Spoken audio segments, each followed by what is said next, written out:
I've been asked so many times, very commonly, why can I do just the Pilates? Why I have to do yoga? Why yoga is so amazing? Can I treat something with the yoga? Can I change something in my life with yoga? And why it's not as good as doing exercise in the gym? So from this, I have so many questions about that, and people always trying to compare yoga to some exercises because there's many elements in gym or other type of physical activity taken from yoga, and many yoga being taught today is just a physical, something you apply to your body.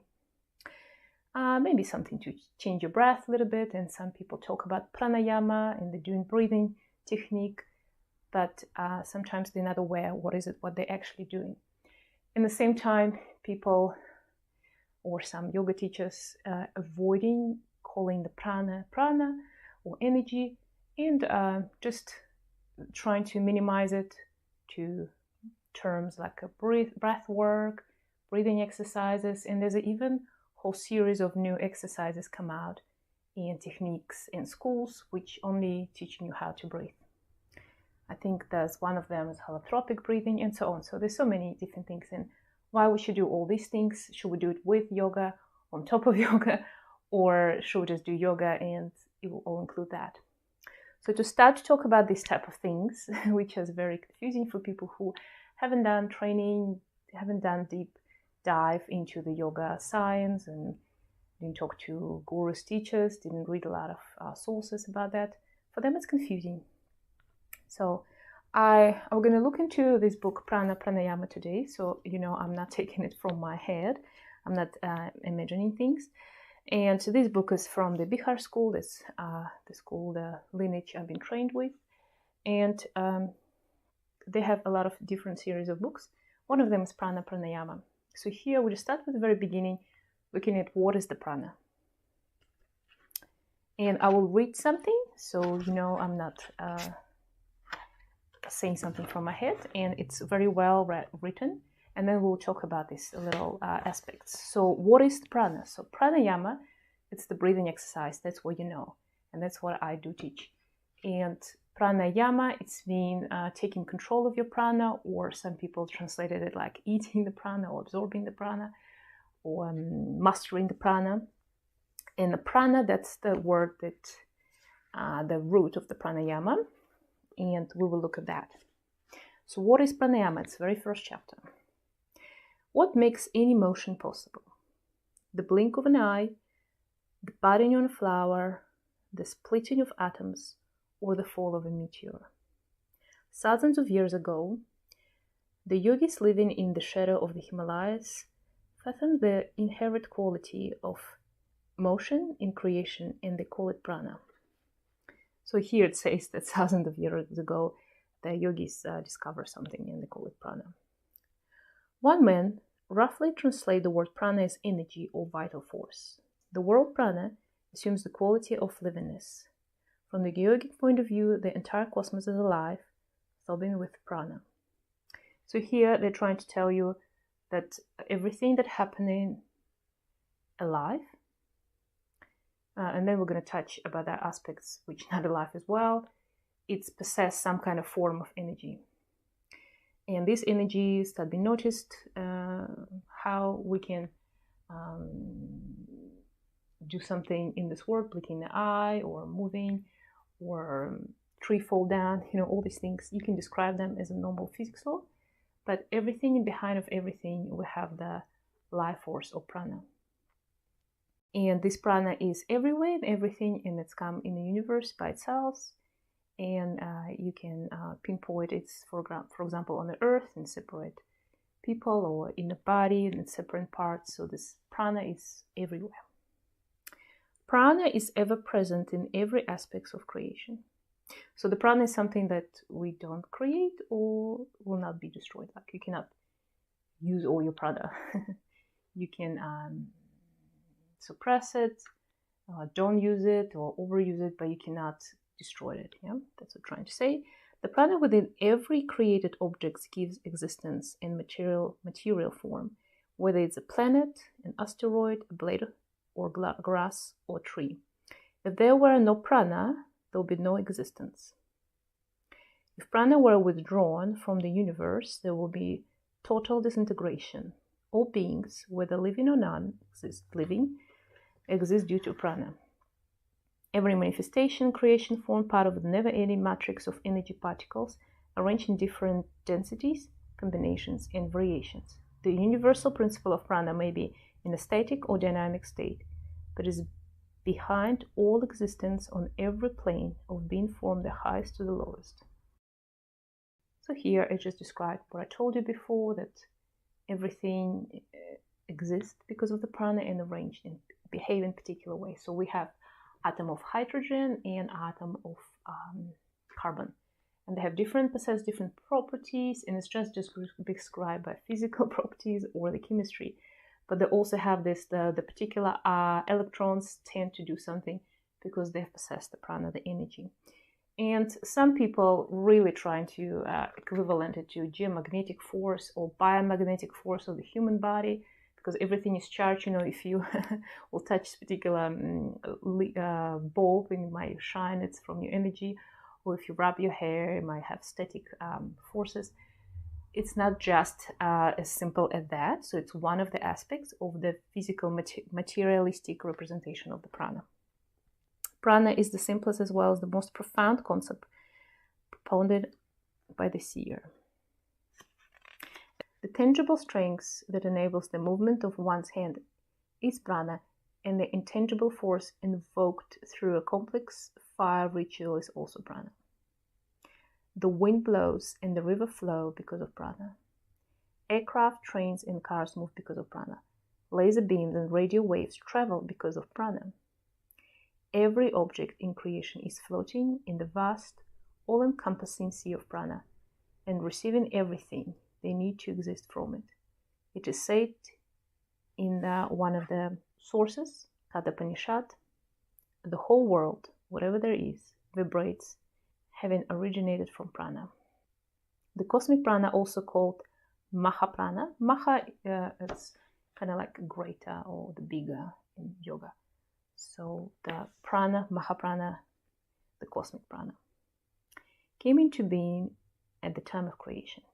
So whatever theory you're following of the creation of the world or our universe, that's when the Mahaprana come to the being. That's in order to fully understand prana, one must go back to the beginning of creation. So then we are considering the universal prana, play of prana and chitta. Chitta is the mind, individual prana, prana that you possess, receiving prana. And then pranic value of the food, where we get our prana from, of the air, how to work with prana. So it's all will be described in this book, in the experience of cosmic prana. In this book, it tells you through the yogic understanding, prana is this energy. We have different types of bodies. So our body is not just this physical, as you know. And if you studied at school physics, for example, you understand that everything have different types of energy, levels of energy you can talk about.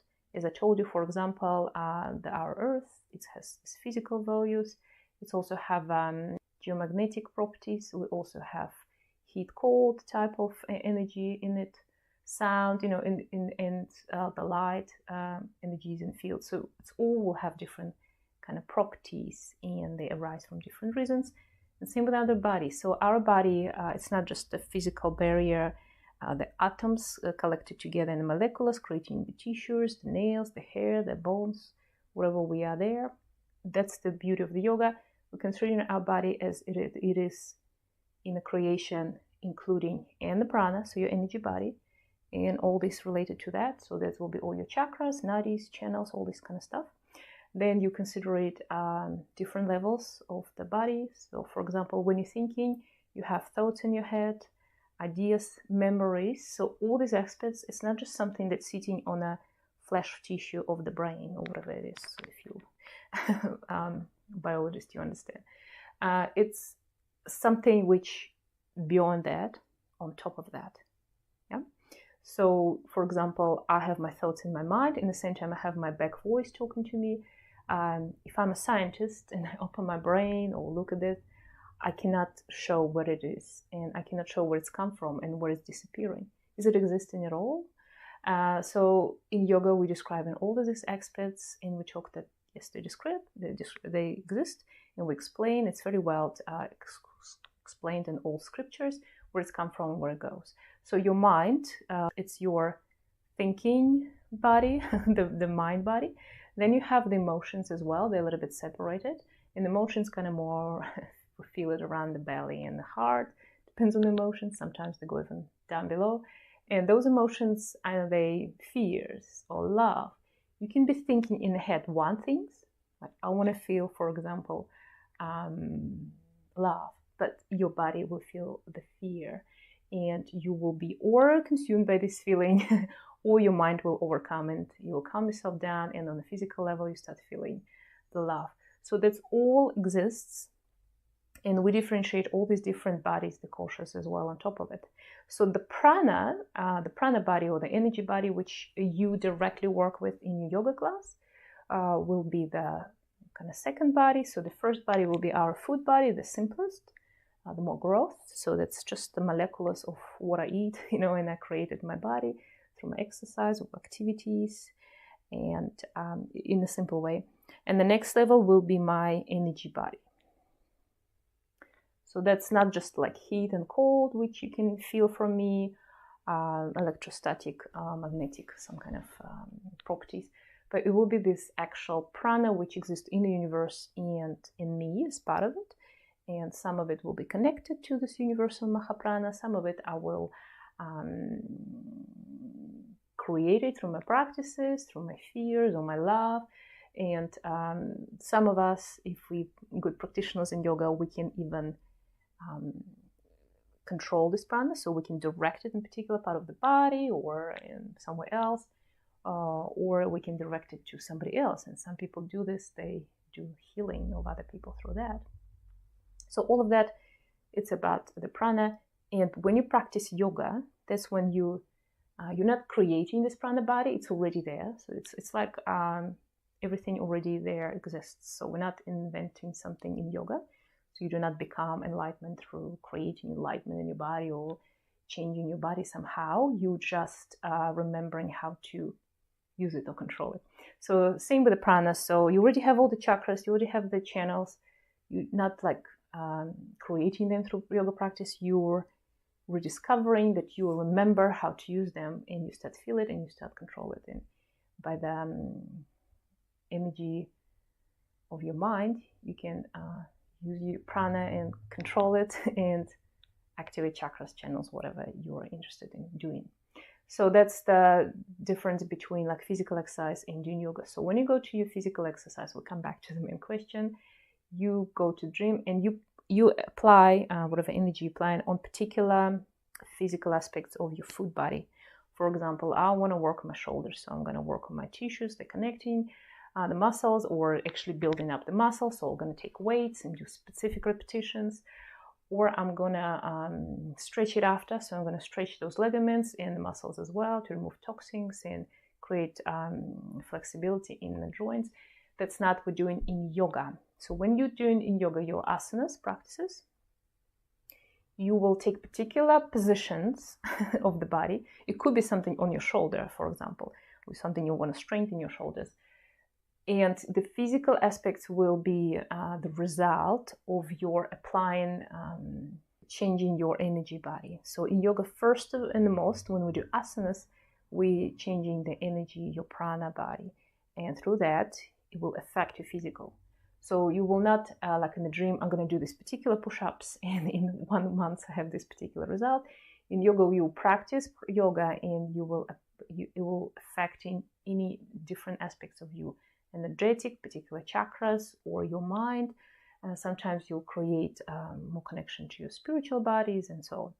So that's what we do. Some people use the asanas as well to start awakening Kundalini and direct the energy channels through somewhere. So all these aspects, that's what we were doing in yoga practice. And it's happening no matter you're aware of it or not. So when you come to yoga class and you have not just a gym trainer who say they teach, stretching exercise. I don't think you can call it yoga, but if it's actually a yoga teacher, even if you don't believe in yoga, you don't ever felt your body, you don't understand anything, not words, not bodies, koshes, all this stuff, it will apply to you anyway. So because it's just a human structure, the law. Like if I don't believe in the gravity, it doesn't mean my body won't be pressed by the gravity towards the earth. So this still apply to me. Same with yoga. We all have all these bodies, we all have energies, chakras, and no matter we're aware of them or not, or we're thinking about this or working on it or not, we don't believe in them, they still apply. So that's what we, looking at prana, and that's what prana does in yoga. So when you go to yoga practice, and we're not just doing this with the asanas. So the asanas is more kind of preparing you for deeper practices in yoga. And then at the end, you all lie down on the floor and have some kind of little sequence guided by the teacher. And that's when you start connecting to your prana body or other bodies, as I say, mental, emotional, whatever, the spiritual body, and you getting into those deeper layers, step by step. It's kind of like a diving into the deep pool or the ocean. You go in first, you're on the surface of the water when you're just starting your yoga, then you dive in next level, and next level you go deeper, and it's everything changes there, and you get connection to everything. You're getting deep into the roots. And some people describe it like peeling the onion. So you have onion with many, many, many skins, if you ever seen the onion, and in the middle there's this little core, and this is your, for example, spiritual body, whatever you're trying to get to. Or your higher self. And then we practicing yoga, so we're removing first the bigger and rougher skins, and then we're going to the more thinner layers, the more sensitive, and step by step you're creating connection to yourself. So that's what in general the difference between yoga practice and any other physical activities. And yes, the physical body will follow your practice, so your limbs become softer, they're opening up, your body become different, so the different properties, you're removing toxins, helps your back, you release the tightness in particular parts, but you will not just doing it by physical application of particular asanas, physical pressure or releasing the pressure. You were doing it by changing the energy of this body. So for example, often we have, we talk about the chakras, and I have a course about this as well. We talk about, so we have this kind of like a blockages or places where we dissipating energy and it's not accumulated and moving up through. And that's why we have like a bridge. So that's where you losing energy or you have a disease developing. When you're this aura, the energy body is not fully nicely operated like a well-oiled machine. It's have holes everywhere, you're losing your energy and it doesn't even go where it's supposed to go, and you feel less happy, you feel pain, and eventually, as a last thing, your physical body will experience the pain. And the pain, the first signal that you have something happening with your energy body in other bodies, or something mentally can happen. And it doesn't have to be that you injured your knee or shoulder. It could be that you have negative thoughts come through your recent life, or somebody put it on you through, I don't know, news or whatever. And without your will, it's recorded into your subconscious, and it will affecting your mental body, then it's affecting your emotions, it's affecting your physical body at the last. So energy and then the physical body at the last. And when you come to the yoga teacher or yoga guru, whatever you call somebody who knows about yoga, what it is, they will try to holistically look at you, and they will tell you which practice will help you to get rid of this negativity and heal your energy body, emotional, mental body, and the physical. And the prana, it's amazing, this energy life force. It's exists in everybody. It's even exists in the trees, in the leaves, and people even manage to start photographing it so you can see it. And sometimes you heard about things like people lose limb, for example, hand or leg, and they still have this phantom pain in it. So why would they have it? They shouldn't. There's no nerves left. They've been cut off or whatever. How people experience this phantom pain. So the thing is that on different bodies, they still have this imprint, the blueprint, you would say, of the arm. So if you remove the arm, it doesn't disappear. The energy body of the arm is still there. all the other aspects is still there. You just don't have actual physical body of this arm. And for the rest of your life, you will experience that the presence of this energetic kind of imprint of this arm. So that's how people experience phantom pains. And a scientist, of course, today, or doctors will explain you, it's in your mind, in your brain. And yes, it is that eventually everything actually it's on our mind. This is our operator. That's where we're receiving information. But why we experience, there won't be actual explanation. There will be explanations like, supposedly you feel it in your mind. Yes, we feel everything in the mind. Even our vision, smell, it doesn't happen outside, touch. It doesn't happen where I actually touch the wall, because the signals coming through my nerves, and they register it in the mind and transform this information into these signals. That's where actually I experience the touch. But it doesn't mean that my hand doesn't exist and it doesn't touch in the wall, you know what I mean? So the same with this phantom feeling. So this is kind of like one of the proofs. And same with the trees. People doing experiments like photographing this energy prana body of the tree, for example, the leaf. And when you cut off the piece of the leaf on aura or the energy body of this leaf, it will still be that part of the leaf. It doesn't mean this energy will be good or not having holes and disappearing or something like that, but it will be there. So same with us. So when you go to step up into the yoga class, you're not just going there to work on your physical body. It will be like a product and result of your practice. It won't be the main goal and main achievement through your yoga practice. The main first things you might feel after you come to the yoga class, that you'll feel more present, more balanced, calmer mind. You'll feel like those were things you've been worried about, they may be not that serious. And many people, they feel more relaxed, of course, and they feel that some pain might dissipate or get less, or they start feeling the body, which they haven't felt for a long time. So I encourage you to come to yoga classes and experience it on yourself. Hari Om.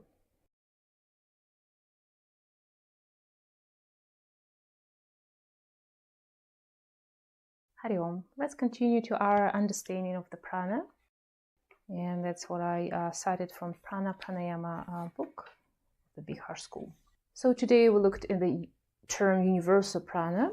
We touched last time. So what it says here. At the beginning, there was nothing, not even creation. What existed was an all-pervasive, unmanifested consciousness, known in the scriptures as Para Brahman. And that's what all the religions told us about. In the beginning, there was nothing. It contained within it all the qualities and components necessary for creation. The whole universe lay infinitely contracted in it as a mere potency. Prana remained completely absorbed in it, as if in union of deep embrace. It was a state of perfect equilibrium and harmony. And in this utter silence, there is a movement. And then Tantric and Vedic literature states that a desire arose in that absolute principle. I am one, let me become many.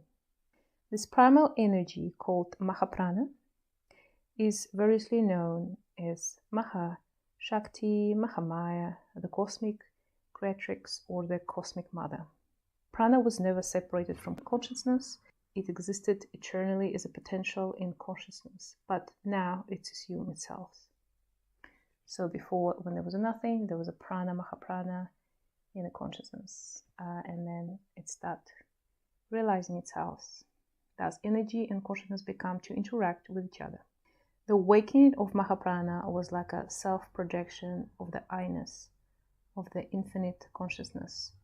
The unchanging consciousness could experience itself through the movement of prana. In the course of time, modification took place on the states of consciousness and energy, and with each modification, a different level of creation came into being. Here we will talk about the prana and the chitta. Consciousness, it's the chitta, word chitta, and there's a different ways of sources of the prana, of its realization. And when we talk about the process to going back to itself, it's mean we're going back to the source, And that's the one of the main direction of all the spiritual practices, not evolution, to separate yourself from the prana, from the source, but involution, when we're coming back to the source, Play of prana in Chitta, and in Hatha Yoga Pradipika, in verse 2, there's a thread that when prana moves, Chitta, consciousness, moves. When prana is without movement, Chitta is without movement. So they are like both sides of the same. Both prana and consciousness must be present for life to exist. The conscious experience is Chitta, takes one closer to the conscious experience is prana, and that which motivates prana is vasana, inherent desire. So prana is vasana, and vasana are the two supports of consciousness.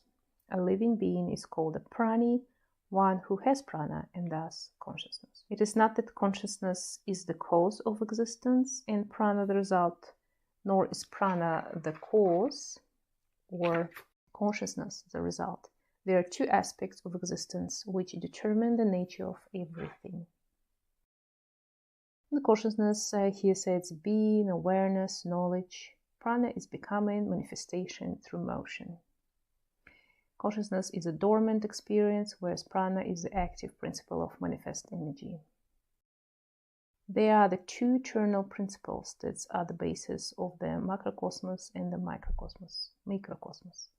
Everything is a combination of prana and chitta. The entire universe, creation, existence are play of consciousness and energy. The life force and mental force permeate every atom and cell of the universe, though remaining at different degrees of separation. And there's not much to be told about this aspect, so that's just explanation of basically the creation and that the prana consciousness, that's the two parts of one and how they interact with each other. And when we then we look in the aspects of individual prana, so that's when we start separate individual prana. Prana is a great friend, it says in the scriptures. Prana is the greatest companion.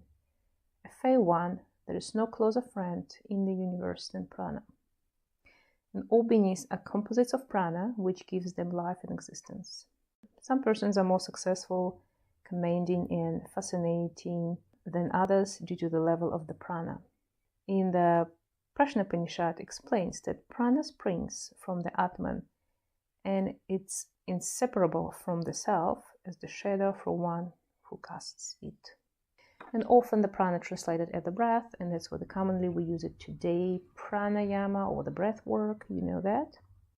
However, prana is not the oxygen or the air, and neither it's the breath. Yeah? Yogis have proved that one can stop breathing for a long period of time and yet continue to live. As experiments once conducted in some United States research facility, and in this experiment there was electrodes connected to the person, to the yogi, and they will register his heart, brain, different parts of the body. His nose and ears were blocked, so he was not supposedly breathing or getting any air, and his whole body was smeared with wax so that air would not pass through the pores. Very intensified. After 3 minutes, the candle went out. There was a candle in the room, and after 15 minutes, the monkey felt conscious. So they put the monkey and the candle in the room to prove the experiment. Poor monkey. Now the Brahmananda, he was continuing playing tabla for 14 minutes after that. Yeah? And in Hatha Yoga Pradipika, there's a verse again about this. As long as the vayu, the prana, the vayu, it's like a wind translation, or the flow of the prana remains in the body, there is a life. Death occurs when your vayu leaves the body. Therefore, retain the vayu.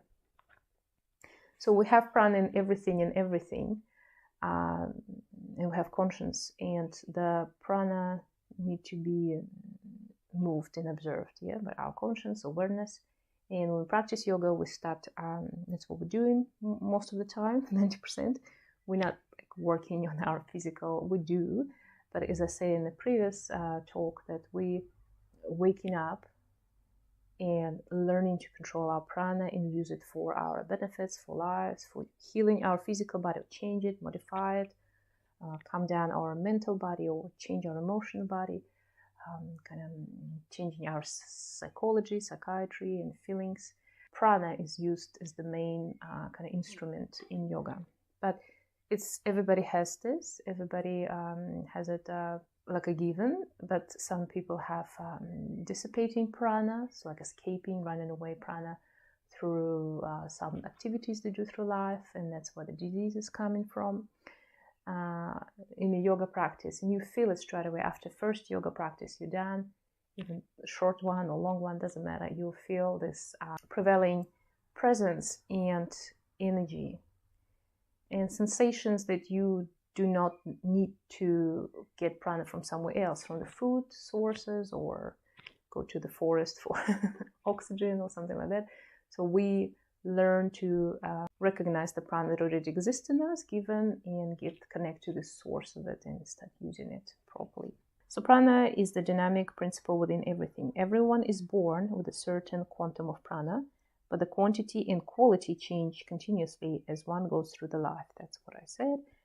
Positive thoughts, high feeling, and yogic practices generate high level of prana. And also, it's not just it generates; it's also you will not lose it through anything. Sometimes even bad posture cause losing the prana, but most of the time we dissipate their energy through like habits, through worries, or through fears. Through all these unnecessary, not so much positive aspects of our lives. When the sexual energy is sublimated or transformed, substantial prana is conserved within the system and converted into ojas. It's a subtler form of energy.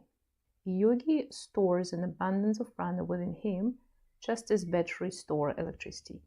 He is a powerhouse of energy, providing prana to everyone who comes in contact with him. Swami Shivananda says, just as water flows from one vessel to another, prana flows like a steady current from a developed yogi towards weak persons. At the material level, one also receives prana from the environment, food, water, sun, and air. All the elements are comprised of prana. So the quantum of prana within each individual is influenced by the quality of the elements to which one is exposed and which one ingests in the course of everyday life. So that's what I said. As many yogis proving, you don't have to get this, rely on this material, kind of environmental sources like water, air, food. The more you practice yoga, the more you feel you don't need to eat as much food. So there will be the moment when you start feeling like you feel extra hungry, so you start moving a lot of energy. But then when you surpass it, there will be the moment when you cool down this hunger for physical food. As I said, many yogis proved that, like in this experiment, you don't need to even breathe in if you can still moving via the prana within your body. And there's different aspects of this via wind within our body, so it's kind of like within our bodies, prana body, and we will talk about this in future lectures. And the way to accumulate that, how to work with them, that's all the yoga science throughout. So let's look to the pranic values of food briefly. So in Bhagavad Gita, it refers to the quality of prana in different foods. And that's why we come to this Ayurvedic aspects of the yoga as well. It could be considered as a separate knowledge, Ayurveda. And we can look at this as a part of the yoga. So we have sattvic, rajasic, and tamasic types of food. Yogic advice is to have a purified diet, so remove all these unnecessary foods that will only depleting your energy, and especially if you're practicing more higher levels of yoga like pranayama and meditation and so on. And with this sattvic, rajasic, and tamasic energies as well, that's why the Ayurveda looking at the food, so it's not stated here, but probably it's somewhere else. Tamasic, it's the energy of the depletion, stagnation, and it's the very foods that are gonna make you sluggish, make you weak, and they're gonna deplete in your energy. Rajasic food, it's the foods that give you a lot of energy, but sometimes it's too much, so they too excited you. And in yoga, we tend to go to something which is very sattvic. Sattvic, it's very balancing, bring you to the central, bring you clearness to your mind, nourish you, and bring you higher self, to spirit. So, for example, tamasic foods will be like a white bread, for example, dairy products, of course meat, but we're not talking about eating meat in yoga. So it will be one of those that make you heavy, and it will just take more energy for you to digest, and there will be more negative effect on you physically and spiritually than positive. Rajastic might be in some small quantities, okay, but if you overeat, for example, garlic or onion, make you too excited, everything spicy we put there, everything that give you too much accelerated energy, it burns very fast. And sattvic will be something very calming, with a little bit of warming spices, actually accelerate your digestion, as it says, fruit and vegetables. You can even survive for long, like years, of just eating fresh fruits and some vegetables, slightly cooked vegetables. You don't need like more. In the yogis, we're trying to have a main meal from a sattvic type of foods. Pure air is essential for life, of course, and for the health. But it's not only because of the oxygen, but it's also because of this prana, which is the source of prana, basically. And the moment you start breathing more correctly, when you change the patterns of your breathing, and that's what's happening in yoga. I see people come into the yoga class, and after first couple pranayamas or just holding some poses with directed awareness on the breathing, they feel released. They feel straight away differently, or they feel like they used to feel, but not anymore. And that's because we don't even aware. Often we do not have a good rhythm of the breathing, so it'll be too shallow, or too fast, or too stagnant type of breathing. So you breathe out, not breathing into the whole capacity of your lungs, and it might cause even more problems because you have a lot of stagnation in your lungs. And you'll be surprised that people usually use only about 18-20%. 20% will be like a good people like who are swimmers or singers. The majority of people use only like less than 18% of your capacity of your lungs. And can you imagine what's staying there in the lungs can cause this stagnant mucus there, and that's where the D is coming from. Asthma is a very common one. And why we don't breathe correctly? Well, we were born and we knew how to breathe, and then something happened, and that's the life. So we have some kind of emotional, physical impressions, bad habits, bad posture. Anything can cause a stress, can cause maybe a little child saw something not very pleasant on the street, and it's affected him and the way of breathing. As well, the type of food you eat, behavior, posture, how you sleep, how you hold yourself through the day, what type of activities you do, and it will all affect your breathing pattern. But in the modern world, a lot of it's psychological.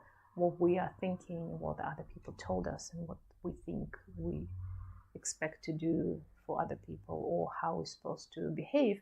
And when we do not fulfill this imaginary goals, we start feeling anxious, tired, exhausted, sad, or shamed, and it's affect our breathing. So it's the same, both sides of the same coin. And then you can physically start changing your breathing pattern, and you start feeling less obliged, less shame, less scared. And at the same time, you will, if you start working psychologically with you, so you start letting go what other people thinking about you, your breathing will improve. So it's both good.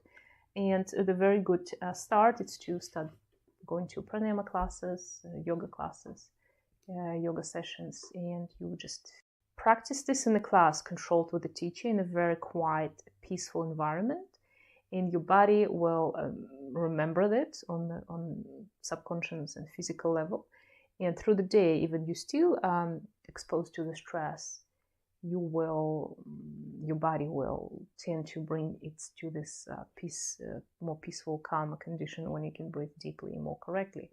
And that's why even 2, 3, 5 minutes per day of conscious breathing can improve your breathing through the day dramatically, and through the sleep as well. Let's talk about working with prana. So there's quite a big paragraph about that. So the prana is not received solely from external sources. It's also self-generated, and its quality can be refined and directed. That's kind of what we briefly talked about. One can work with one's own prana to enhance vitality, will and strength, cure diseases, boost capabilities, and evolve to a higher consciousness. In fact, one must work with prana shakti, force of prana, in order to perfect any experience in life. This is the aim of pranayama and pranavidya, which are tangible methods to enhance and guide prana. And that's basically summarize what I already said. And we have practices, shakti bandhas, when we start awakening this energy. Usually I put them in the beginner, first third of the class, when we do a lot of maybe a little bit more intensive breathing, some movement intensive, so waking up energy, give it a push. And then you, of course, at the end of your practice or through the practice, some pranayamas, but usually after the asanas, we practice pranayama, some bandhas, it's locks, and then we go into some meditations. And only when we practice this in a very well structured order, it will have a dramatic, purpose effect. But even if you have specific technique and you can practice anytime through the day, if it's okay to practice before bed, it doesn't accelerate you too much, you can do it anytime, morning the best, evening, or sometime through the day. It will still have effect on you, as I said. So the breath is external manifestation of prana. The yogis state that prana is sustained in duration of life, is prolonged by deliberately decreasing the distance of the exhale air.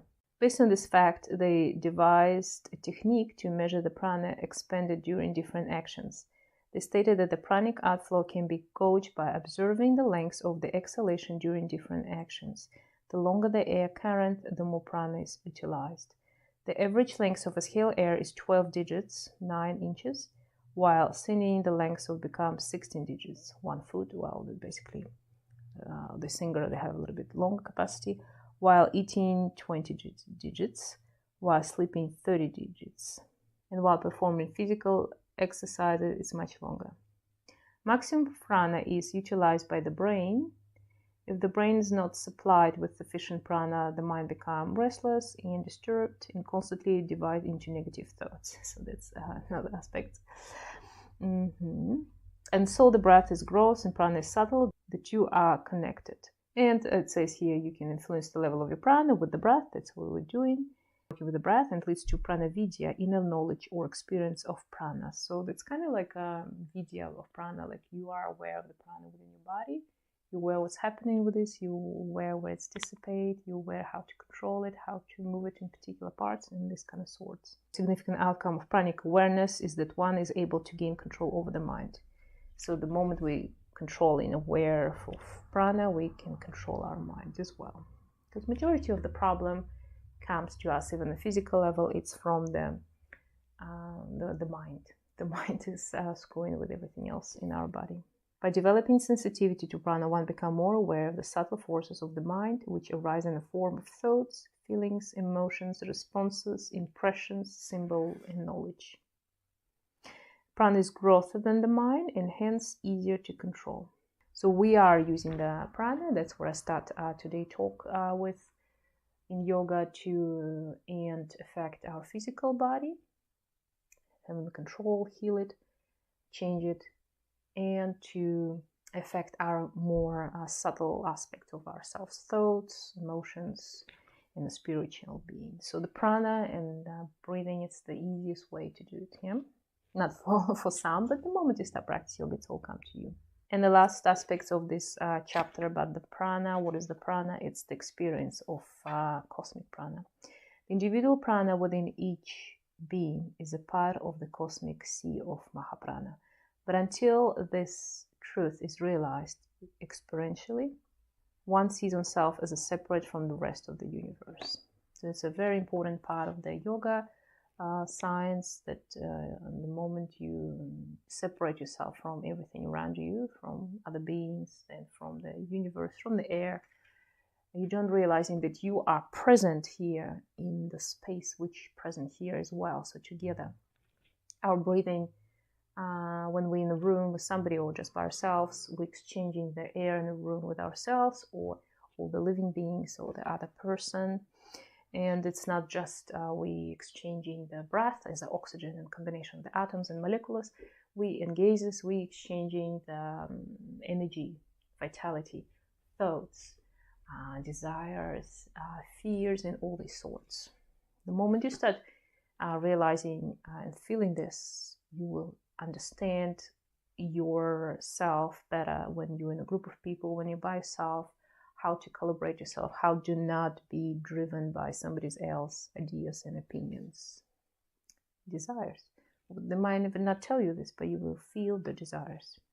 Here then there's a paragraph, a very interesting way describing how the more we practice yoga, the more prana become aware of the prana, and then it's happening around here on our head in ajna, and then we start waking up our kundalini, and then what's happened after. And I talk about this in my course on chakras. Very good detail, and we will have specific practices to feel it. Even if you've never done yoga, you do not understand what is prana, what is chakra, you never experienced this, through these practices, you can actually start feeling them. And you will, even just listening to my lecture, you will understand you already experienced it before, you just were not aware of it. And it's all within us, and the whole yoga practice is a Kundalini practice, just a normal Hatha yoga or just a general yoga practice. It's all about start recognize this energy within you, remembering how to feel it, and to remember that you are already an enlightened person. So enlightenment, not something that we're achieving at the end, somewhere there, it's something going to happen with us. No, it's something that already happened, we already know about it, but we just forgot. So through the yoga practice, we're just trying to remember it. And next time we look for different koshas, touch a little bit on the chakras in aspects of the prana. And blessings from me. Hari Om.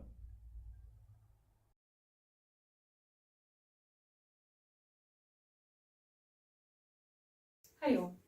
Today we continue to look in some aspects of yoga which you can dive a little bit deeper through reading the books of my school which I follow, the Prana Pranayama here, the Bihar school, and we look at some aspects of the yoga so you can understand deeper the essence of the practice of yoga and use it for your own benefit, for efficient, happy life you want to live. And today's aspect is the Pancha Koshas. Kosha translated as a body or sheets that we have. This is essence of the understanding yoga practice, and that's what we work with these different bodies, and we're working through them gradually to bring ourselves to more enlightenment state and healthier and happier life. And here we're considering the Pancha Koshas, the 5 kosha, 5 bodies we have. And I will have some readings and some commentary so you can listen it as a lecture or in the background and get more information and understanding of it. So here it says the vital sheets, the Pancha Koshas. Panchas mean 5. According to yoga, a human being is capable of experiencing 5 dimensions of existence, 5 dimensions, which are called Pancha Kosha or 5 sheets.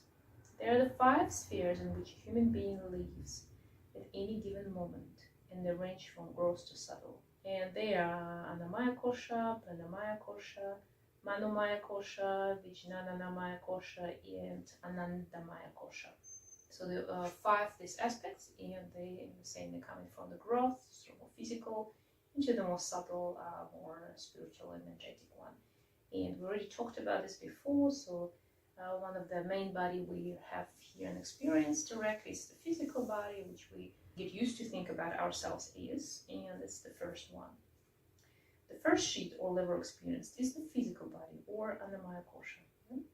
The word Anna means food, and Maya comprise of, so we translated the food bodies, our physical body. It's, as we all say, you are what you eat, we know that. It's a gross level of existence and it's referred to as the food sheet due to its dependence on food, water, and air. So it's kind of more physical representation of ourselves in this dimension, in this world. This sheet is also dependent on prana. While it's possible to live without food for up to 6 weeks, without the water for up to 6 days, and the air for 6 minutes, life ceases immediately the moment prana is withdrawn from us. So as you heard about many cases when people have some kind of deep sleeps, or they don't eat for a long time, or they even some yogis in deep meditation, and they don't eat, don't drink, or even don't breathe for like a long time, not just for 6 minutes as they say here, but because they're very experienced, so they are using other bodies to sustain their being. But the moment you lost prana, that's when no prana, there's no life in that body.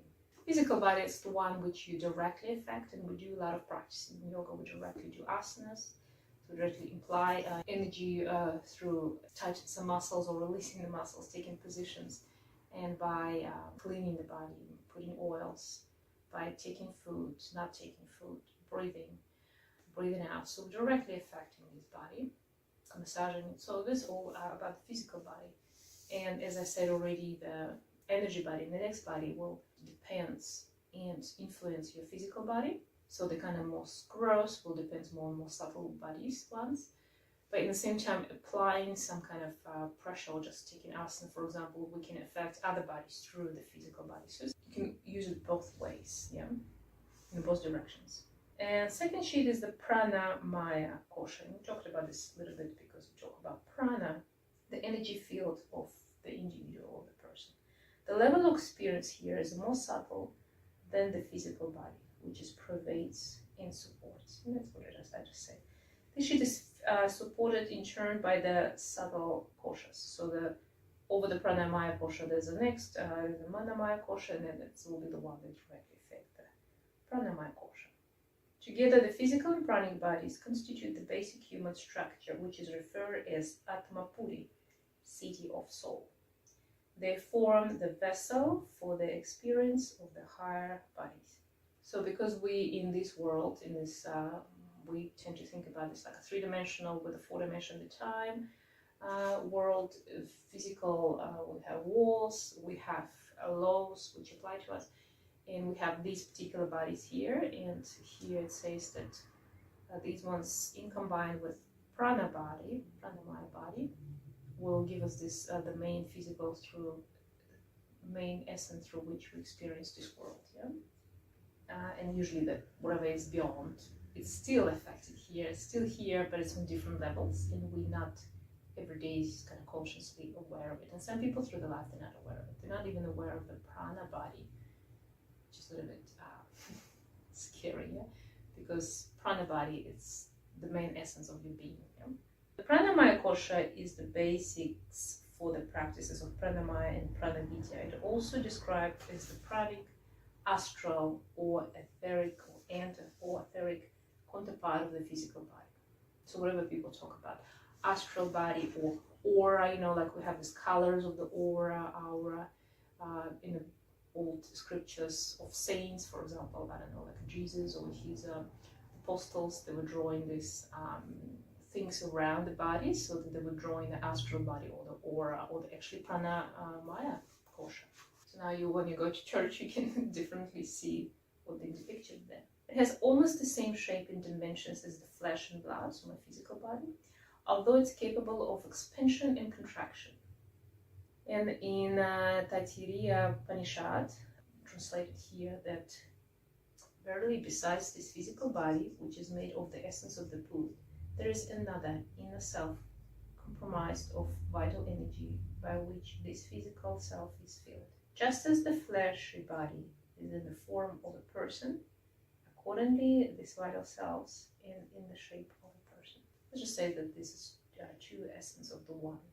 So usually this pranic body, colored, luminous cloud or aura around the body, radiating from within the physical body, like sun flaring from behind the eclipse in Mo. So it was a sun eclipse just recently, and you can observe that.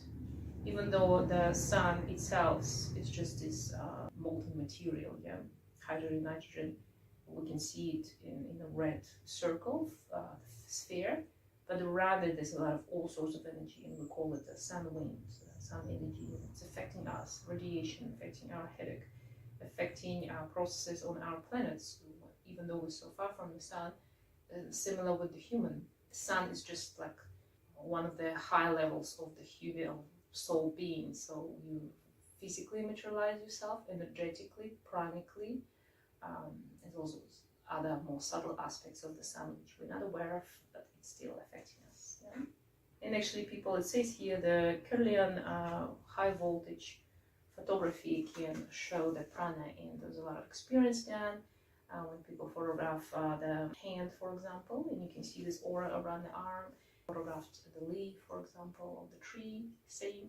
So everything that life being in this world, it's have the same life force, the prana, and we can see it. It's kind of like an energy field, and even amputated limb can be felt for quite some time after, because you still have this remnants of the energy field. Yeah, and that's what I told you in one of the first lectures. The third sheet is Manamaya Kosha, the mental dimension. So this is everything related to your mind, thinking, thoughts, memories, and all these kind of electric neurological processes. The level of experience in the conscious minds which hold the two grosser koshas, Annamaya and Pranamaya, together as an integrated whole. It is the bridge between the outer and the inner worlds, conveying the experiences and sensations of the external world to the intuitive body, and the influences of the causal and intuitive bodies to the growth bodies. So you see the Manamaya is like this conveyor, it processes everything and transforms this physical or sensational or energetic information into more subtle, and vice versa. Manamaya Kosha, this is everything. It's kind of more around your Chitta Kasha, the mind, thinking process. However, it's not just around the head and brain. We have it also in the body, in the spinal as well. It doesn't have such specific borders as well in the body. The fourth sheet is Vijnanamaya Kosha, the psychic level of experience which relates to the subconscious and unconscious mind. So this is all those which will work when we do Yoga Nidra, deep relaxations. We're releasing this, all the impressions that have been stored in this life or not even this life. Everything that we're not aware but being recorded by us, and because it's it's hard to check that it's true. It's so not direct, straightforward, like physical body or even prana body. Many people on that point, people discard yoga or all this knowledge as the truth. They start saying, this is all kind of imaginary things, voodoo science and so on, spiritual things which not exist. However, every child on this planet who born, he already have this loads of stored impressions, fears that imprinted in him. It's not just genetics. It's not, we cannot discard everything that happened with the soul to genetics. Memories. Some children remember other languages or previous lives. Some people have intuition, premonition about something that's going to happen or already happened. Some people have unexplained fears of anything, dog or flies, for example.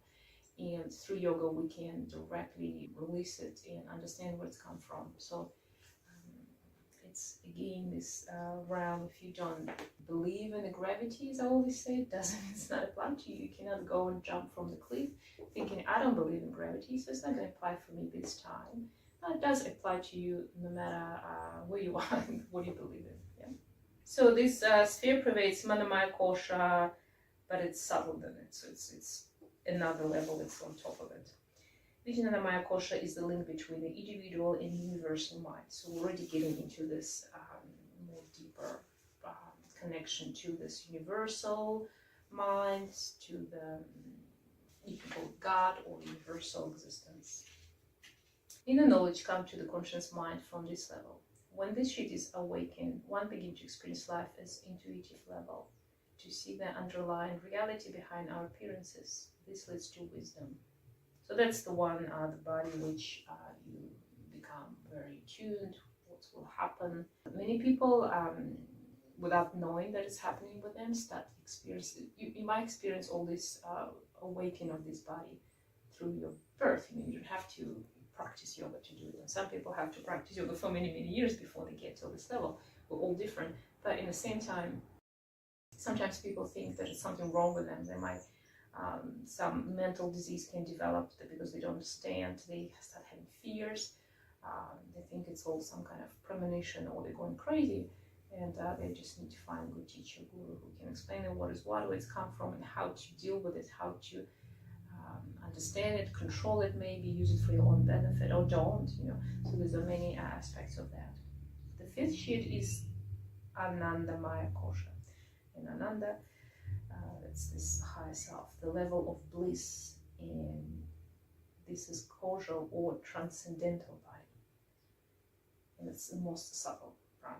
So when you come into that level, you already becoming this transcendental experience when people get enlightenment. And if you can control from that level, you master all the other bodies, all the other koshas. Talk about prana and koshas.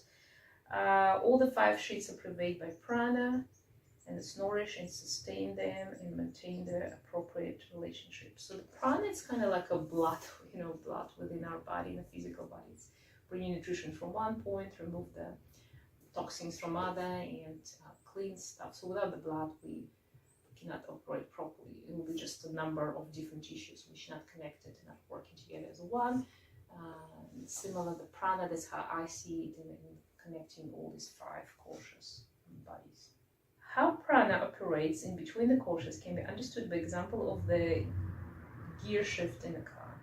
And if you drive it automatic, these days most people driving and never doing the gear shift, maybe it won't be a straightforward example for you. But think about it, one moves in between the gears through the neutral. So we have this neutral, if you're driving a stick, you have this neutral, and to go to first gear, you go neutral first and then to the one. And if you're going to switch for second one, you have to go neutral first and then you go to the second.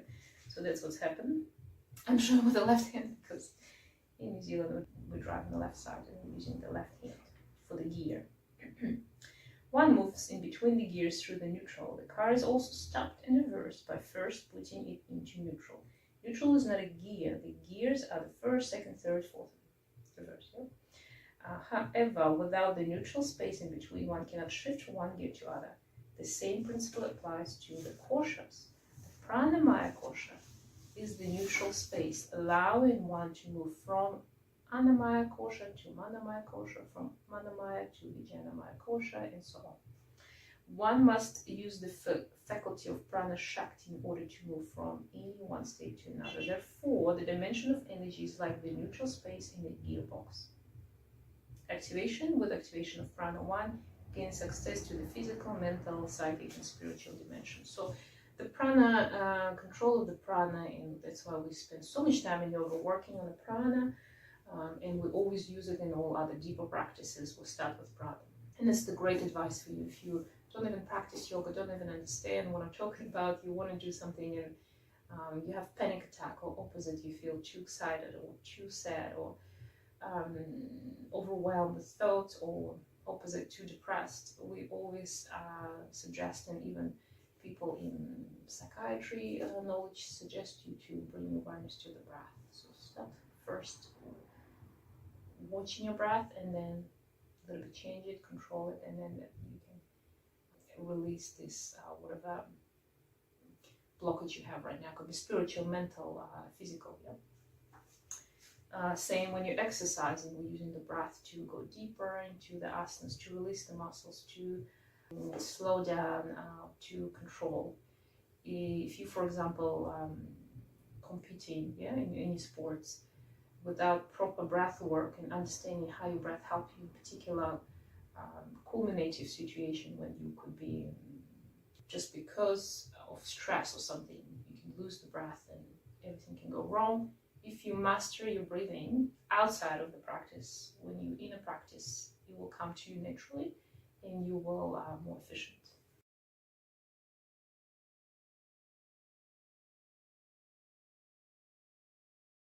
The next aspects we will touch here is the ascending through the koshas.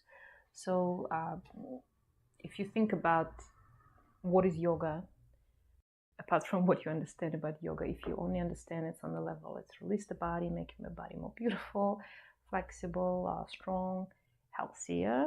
A lot of people start practice yoga because first thing that the yoga does is start bringing you a little bit more health into your presence in your mind and health in the body. Yeah. but this is the, as I always say, it's the byproduct of the yoga practice. The main aim, goal, and what we're trying to do in yoga is to master those bodies so we can get into our higher transcendent states with our own will in this life. Not just by some kind of accident or when we already live in this body, we're going into the higher realms, but we can do it here right now. And we're not gaining this as some kind of knowledge that's coming from within. We have to learn to like a skill, and we're getting there as a yogi practitioner. We just are trying to remember ourselves as we used to do. That's how it's been described, and that's how we approach in the yoga practice. So whatever you do there on the mat and in your practice, in your everyday life, you're coming back to yourself slowly. Yeah? And by doing this, you're getting into this higher levels, higher cautious, and you get more conscious and realized, and coming back to your higher self, where you are yourself, you're happy, you're present, you don't move from one place to other when you don't understand what you're supposed to do or why, and you don't understand how this world works. Many people like that, they're like, oh, there's so much suffering, there's no God in this world, all these kind of things which coming not from being understanding who you are first. So that's what we're doing in yoga. We're coming back to ourselves to understand who we are, why we're here, and what is our dharma, what is our purpose of being here in this moment, in this body right now. And here it's explaining ascending through the koshas as a yoga practice. The aim of a yoga aspirant is to attain high level of consciousness by piercing through koshas after kosha after kosha. Yeah? Moving from body to the body. All yogic practices facilitating this aim. Shatkarmas, for example, directly influence Annamaya kosha and allow the consciousness to penetrate the next level, Pranamaya kosha. Shatkarmas, when we do cleansing practices, for example, when I wash my nostrils and I do my morning drinking a lot of water and cleansing my digestive tract practice. So I'm directly applied to my physical body, and through that I awaken my energy prana body. So we're freeing and the flow of the prana. That's what exactly we're doing. We're kind of washing through our blockages in our pipes. Yeah? The asanas have a similar influence. They clear the blockages in the Annamaya kosha in your physical body, and as a consequence influence the Pranamaya kosha. That's what I talked before. As one advances in one practice of asana, the range of this influence becomes subtle, and the Pranamaya kosha is more directly influenced. Pranamaya practices influence Pranamaya kosha and indirectly affect Manamaya kosha, so your mind world, so next body. So that's what we're doing. Purification of the first three sheets opens the door to the fourth sheet, Vijnanamaya kosha, the sheet of intuition. How and when Anandamaya kosha is penetrating, however, remains a mystery. It's very high self. It might come to you straight away or after prolonged practices. No, this so depends on where you practice, your state of mind, where you are, what your past experience, what is your karmic relationship, so how much you accumulated this blockages within the body. You might be not aware that it exists. It will be on some subtle level, as it says here, not just in the physical, just the last representation of something happening, some blockages within your energy, prana, or manamaya kosha, or somewhere else. And you can see a lot of people, I see, especially through this many students or people who come for help through yoga therapy, they have something bothering them on this mind state, Manamaya kosha, and then it's affecting, of course, the energies that depleting or going away in some aspects too much, losing the energy in some aspects, and as a result, the physical body suffers. Yeah, of course. Or somebody doing something physically repetitively, and by doing this they changing the energy body, pranamaya, and it's changed the mind. So it's a two-way road here. Yeah. Nevertheless, the 5 sheets are interlinked, and what happened in one affect the other. The activation of pranic force leads to the development of healing abilities, so that energy can be used to repair the wounds of life. Purification of manamaya kosha result in clarity of thought and balanced expression of emotions and ego. There is a better understanding of different conditions and situations, and greater creativity in the realms of buddhi, intellect, and kriya action. That's kind of summarize what I say. You are changing understanding of the world as well, just through your asanas of yoga, aware you of it or not. And often we have this imposed on us thoughts or ideas which blockade our mind, and as a result we're suffering physically, energetically. Yeah? You can understand how it works. For example, I read the book and I understand, okay, so the world is everything I experience in my life. It will be the reaction to my actions in the past, or it will be something that I need right now to progress, to step over, to let it go. You can mentally understand it, but not feel it throughout physically. Your body will still resist through emotions, through fears, through disease, or not enough energy, or too much energy directed to the wrong cause.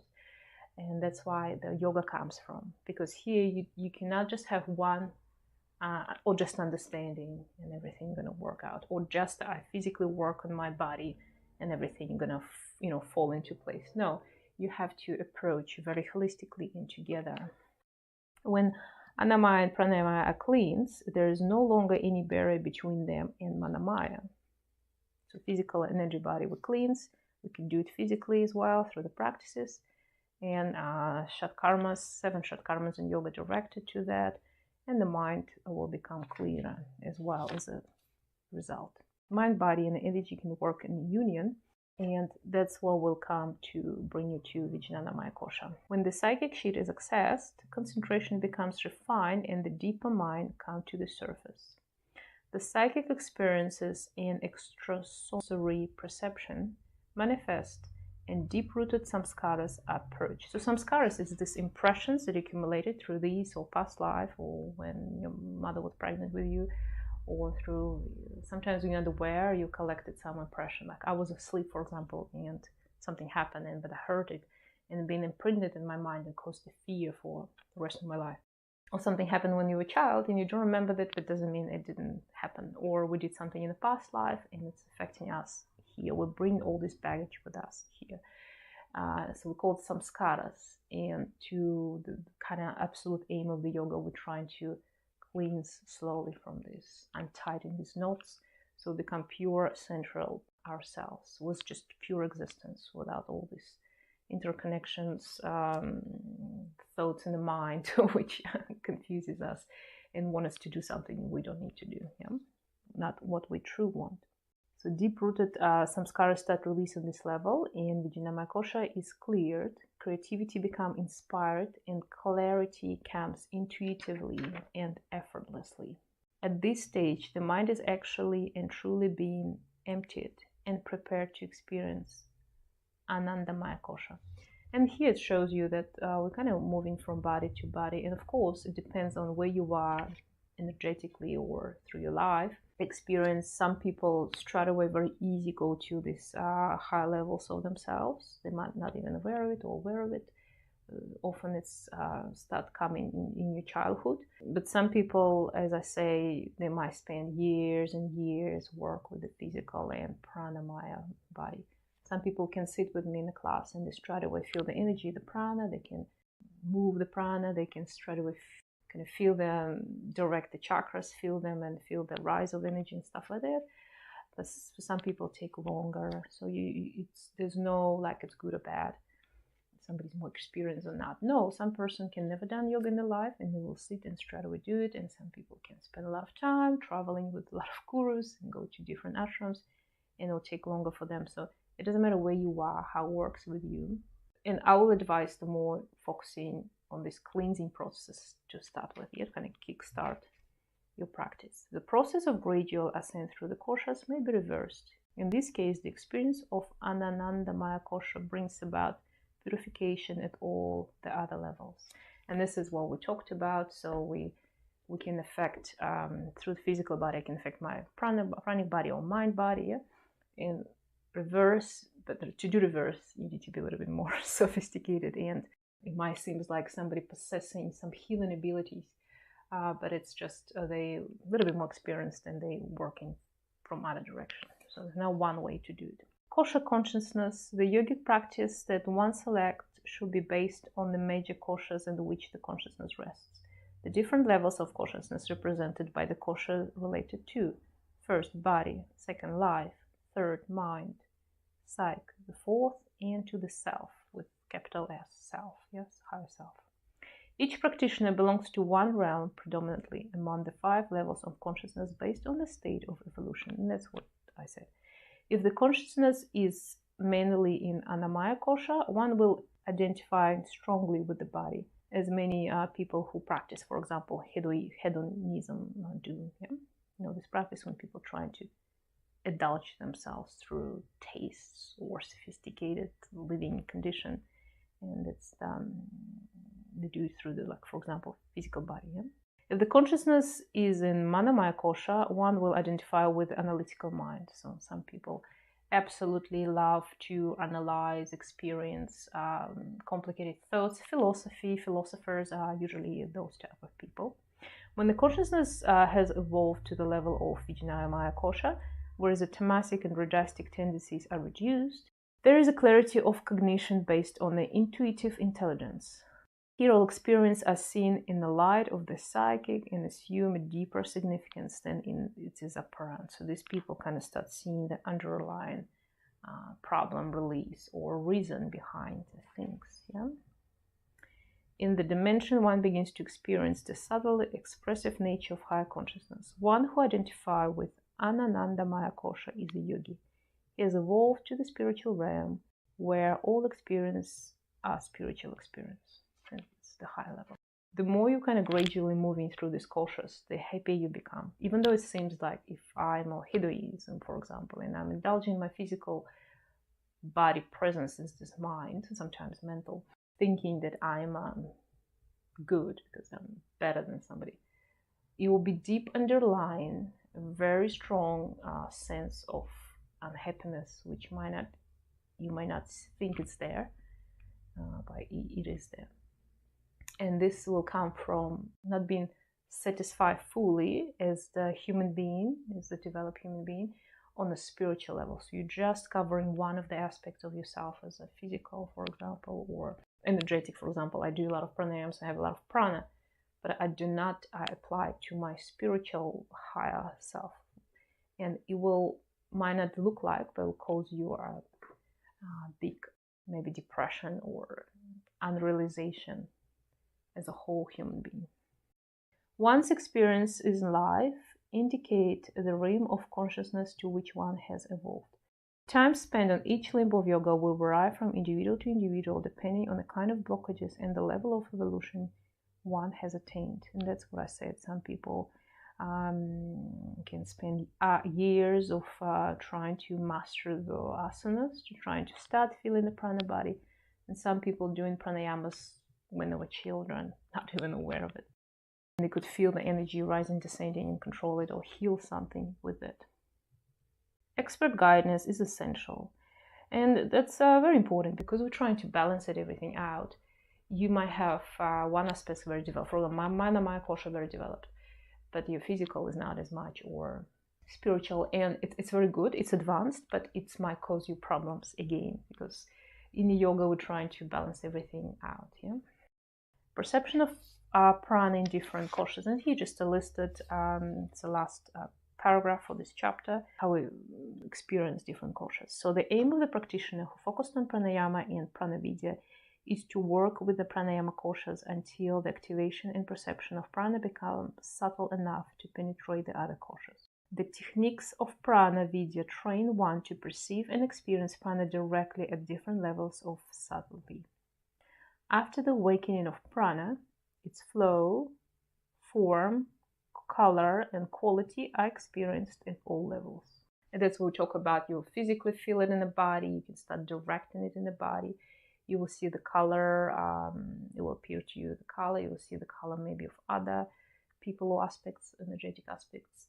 Quality in prana, and we talked about this about the chakras, all these different qualities and different levels of yourself that come to you with different pranas. Yeah? We also have different pranas, more cooling pranas, more energizing pranas, descending, ascending pranas, and so on. At the level of Annamaya Kosha, prana is experienced in the form of nervous energy. The awareness of prana shaktis on the other sheets develops through pratyahara or sensory withdrawal, by the translating the gross body and external environment. The perception of prana in Manamaya Kosha can be compared to the house at night with the light switched on. The quality and luminosity of that light depends on the purity of the mind. Some people experience Manamaya Kosha as a sheet of light, having a shape and form, others as light emanating psychically from a central source. They say it's like a light in a dark room house. Depends on your level of this, you will experience differently. A systematic and sustained period of practice at the level of Manamaya opens the door to Vijnanamaya Kosha. The inner visions, smells, sounds, and sights perceived in deeper states of meditation are the manifestation of prana in Vijnanamaya Kosha. The first glimpse of the psychic experience, however, does not indicate that the practices have borne fruit or can be dispensed with. As the koshas begin to function more coherently, a slight nudge here may cause a little experience there. So we just have to keep practicing, it says here, to get this, achieve the high levels. In fact, once Vijnanamaya Kosha is unlocked, the sadhana requires maximum effort and attention on the part of the aspirant. It is possible to wander endlessly in its realms. So fast it is scope and so fascinating and absorbing its stuff. And the last kosha, Anandamaya koshas, moment when everything appears luminous. One may have visions of a luminous Shivangam or such like, or somebody see the feet of the saints and so on. However, these two is a relative experience. For one truly abides in Ananda only when the entire mind stuff has been purged. So when we work through all the samskaras, purify ourselves fully, we are fully established in Ananda. The aim of the practices at this level is to clean the state completely. Swami Satyananda once said, a yoga practitioner may have a developed Vijnanamaya Kosha, but one who has achieved the result of yoga rests in Anandamaya Kosha. The enlightened yogi is in fact able to experience a sixth kosha, the Atmamaya Kosha. This is the state where complete union with the higher self is lived, and one begins to perceive the entire world as an emanation of beauty, contentment, joy, and truth. One who abides in Atmamaya Kosha is recognized as Siddha, a perfect being. Hari Om. See you next time.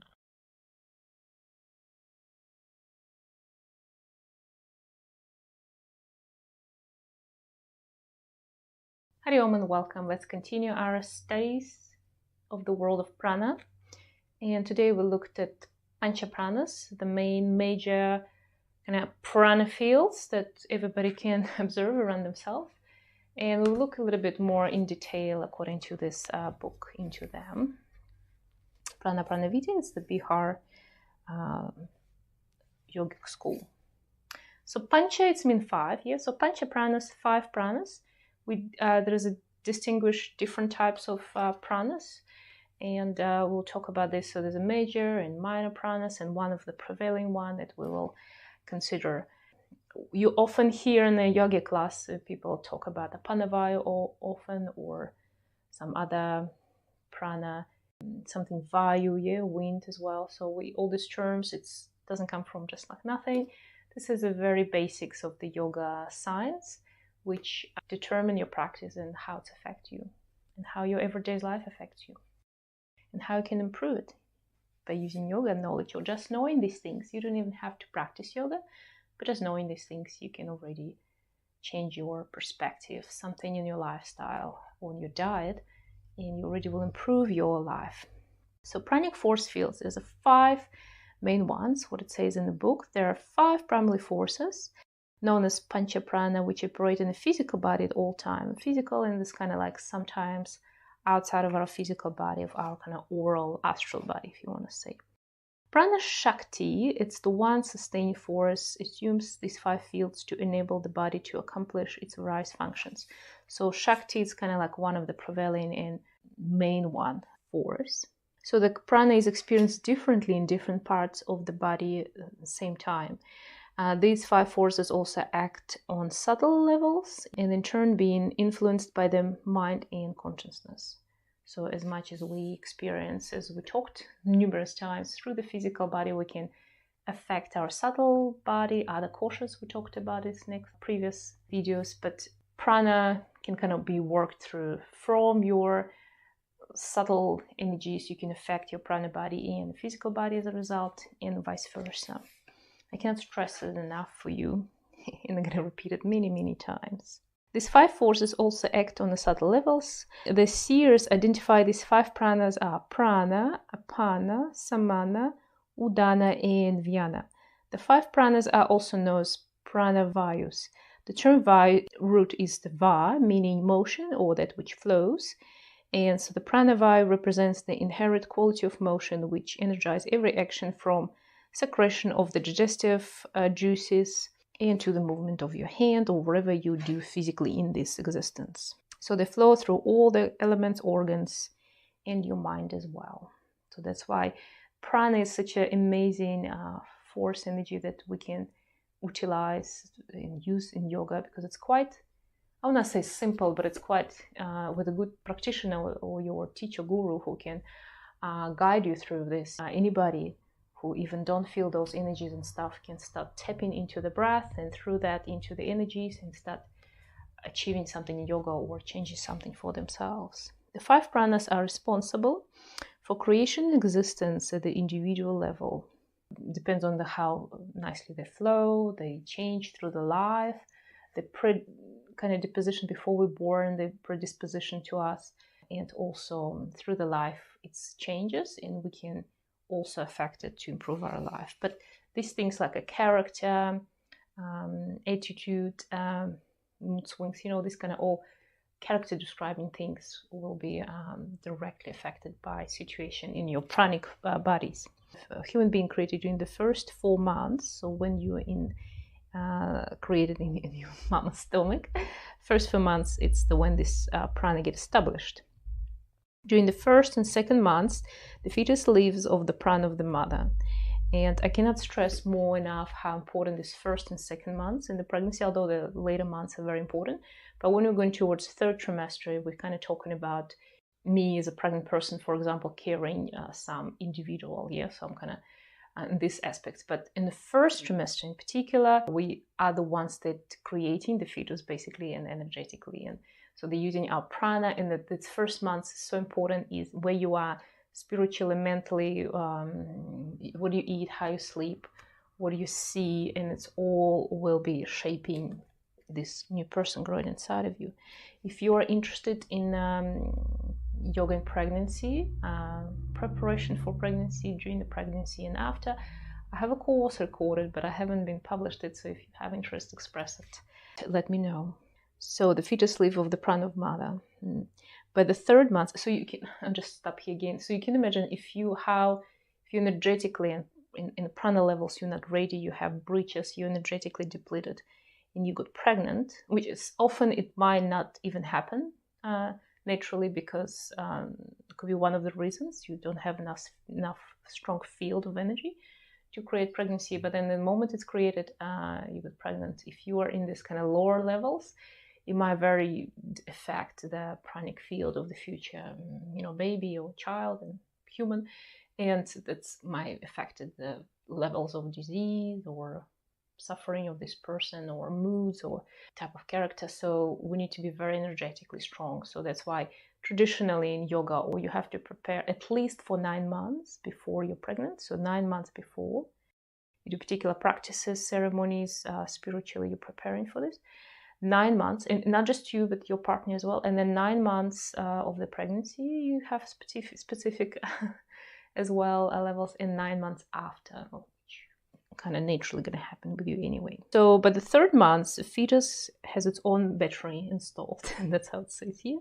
But the 4th month, the 5 physical pranas become active with the formation of the baby, and the soul enters the body as a result of this pranic activity. So it says by the 4th month. So traditionally, I heard, and I know that by the 2nd trimester, the soul kind of enters the body. Yeah, that's what they say here.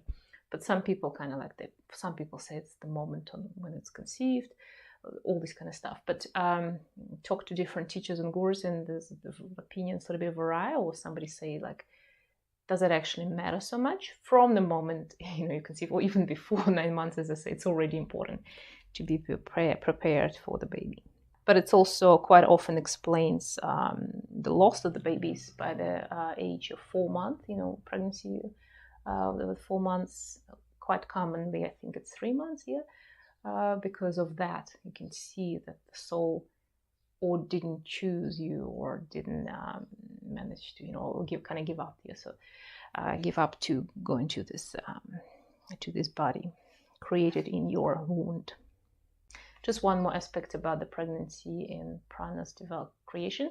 And if you ever been pregnant, or if not, just I'm telling you, and it's not just personal experience, but from all what people says, by the time it's third trimester, so after 5, 6, 7 months, we feel that there's already like independent person inside of you.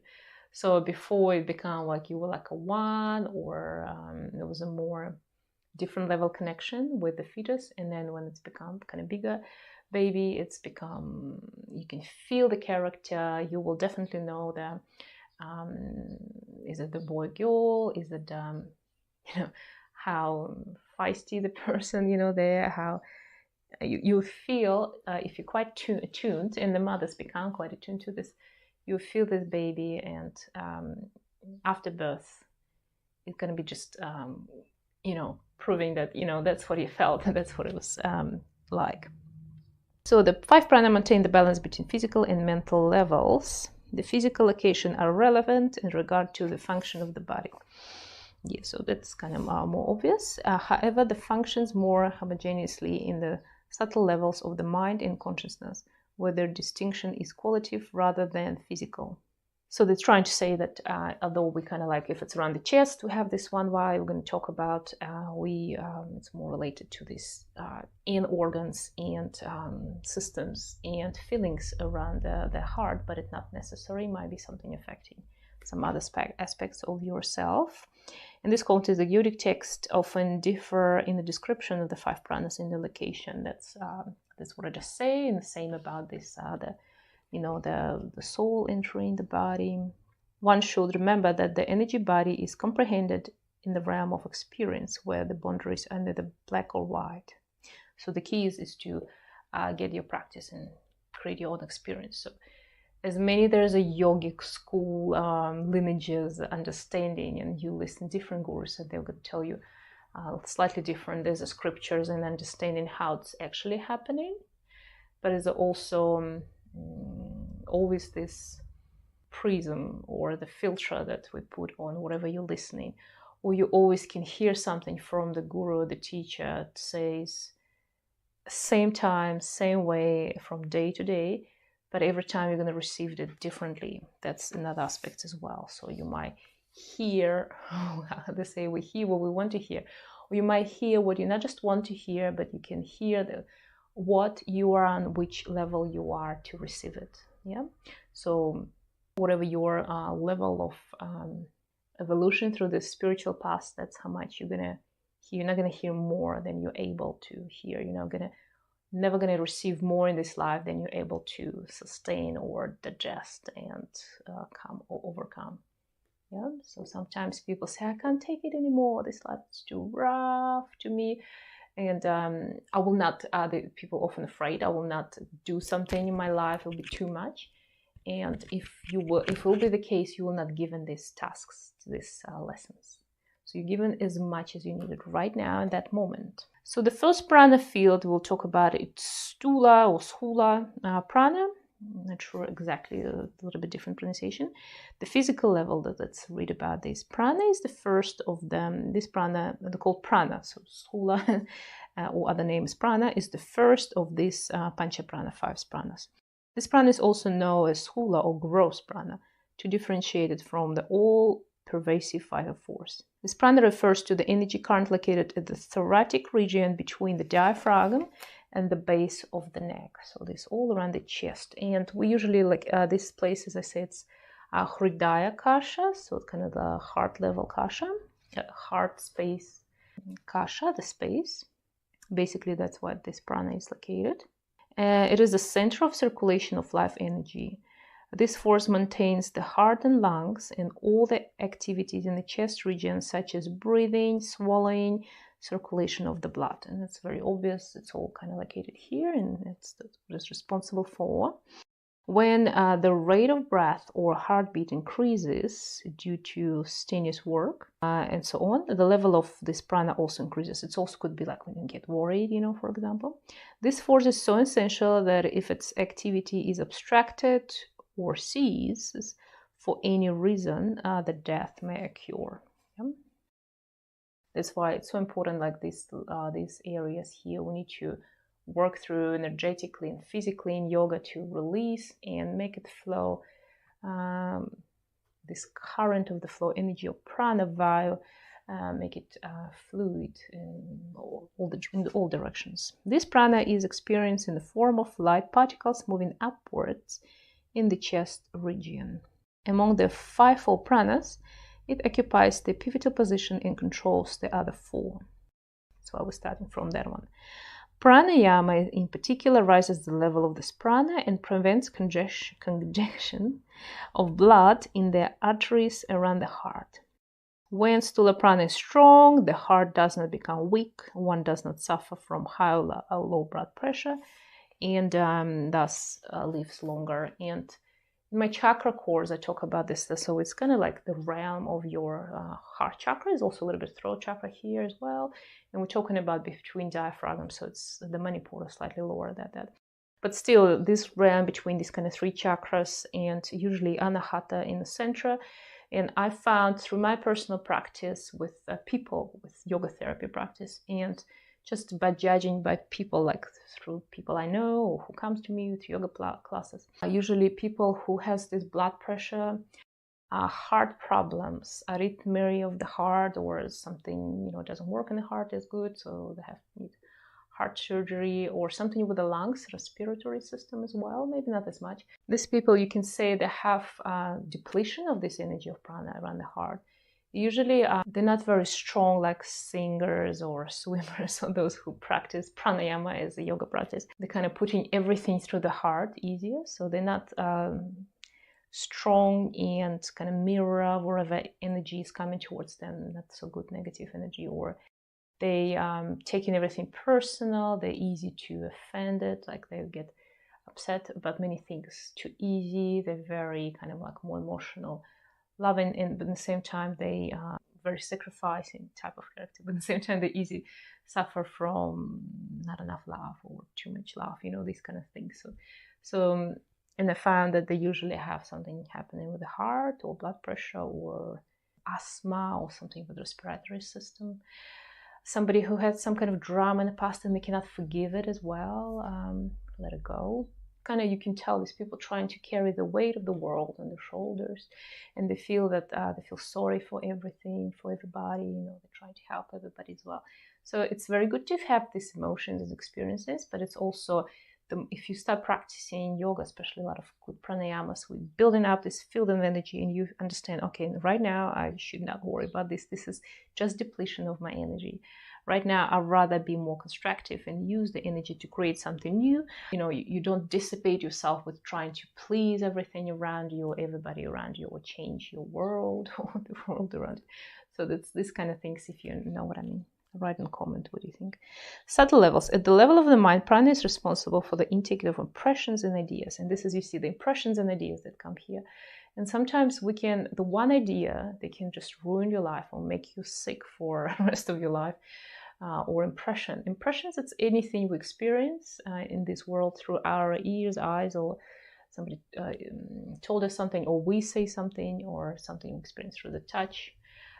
So all the senses, and how it was imprinted in our mind, with which level, degree of positive or negative, or fear or emotion, that will record it in subconscious or even unconscious realm of yourself permanently, and we call them impressions or samskaras. And we're trying to, through yoga practice, we're not even trying to, it's naturally we start releasing them, like dropping them off, like I said, peeling off the skin of the onion, getting to the central, to yourself. So these impressions very stored. Usually it's something around the heart because it's emotions, and they can come from from anything in your life. Prana energizes all the koshas and it's activate all the time. And it's active all the time. So this prana is very important, as I say, and prevails the region from Anahata up to Vishuddhi chakra. So it's here basically.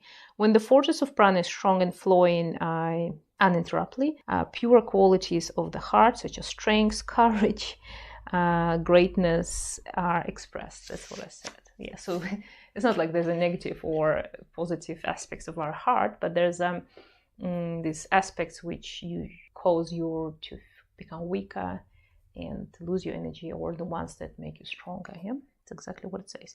This prana is the energy of which one pointness of the mind and intuitive knowledge can be expressed. It holds the intelligent energy of the soul, which abides in the heart.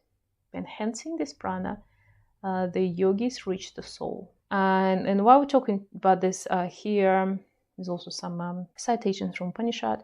Prana is a guide and medium for realization of the soul. When meditating on the heart center, the identification with prana is most intense. One feels as if one has become prana. That's why I'm saying let's just finish about the imbalances here. When the pathways of prana are not clear, the heart and lungs malfunction. That's what I say. And there is poor intake of oxygen. Yeah. At the mental level, one is not able to bring positive impressions, and it's difficult to concentrate or access intuitive knowledge. So we're kind of disconnected from ourselves, from the nature. We kind of lost, depletion, weak heart, weak lungs. It's basically like suffocate yourself without particular reason. Yeah. So practice yoga and just release it. Some simple pranayama techniques, but every day, but regularly, we'll release it and let it go. And why we're talking about the soul, this connection, the soul, because there's also the concept of Chintamani, or this tree of knowledge. If you have a tree of life, if you have heard about this, we'll talk about this later in one of my lectures. So this Chintamani, the tree, a tree with the branches where all the knowledge recorded from everything that ever exists. And it's all within, will be known, located under our heart. So there's a beautiful lake with a big island. In all this island, there's a beautiful blue lake. And there's a beautiful blue lake. There's a smaller island, and on this island there's this wish fulfilling, or Chintamani, or Kalpataru. Sometimes it's called the tree growing. And people associate it with this tree of knowledge. And sometimes in the practice, I ask you to go to the tree, because it's here. This is just under your heart. So it's not your actual heart chakra, but it's just under, sitting there. So you need to tap to it, and it will tell you your sankalpa resolve, true wishes which you need to achieve. It sometimes will go there for knowledge, something we forgot, something we want to know. So that's why they say when you are master this particular prana, you will become connected and remember your soul. Yeah.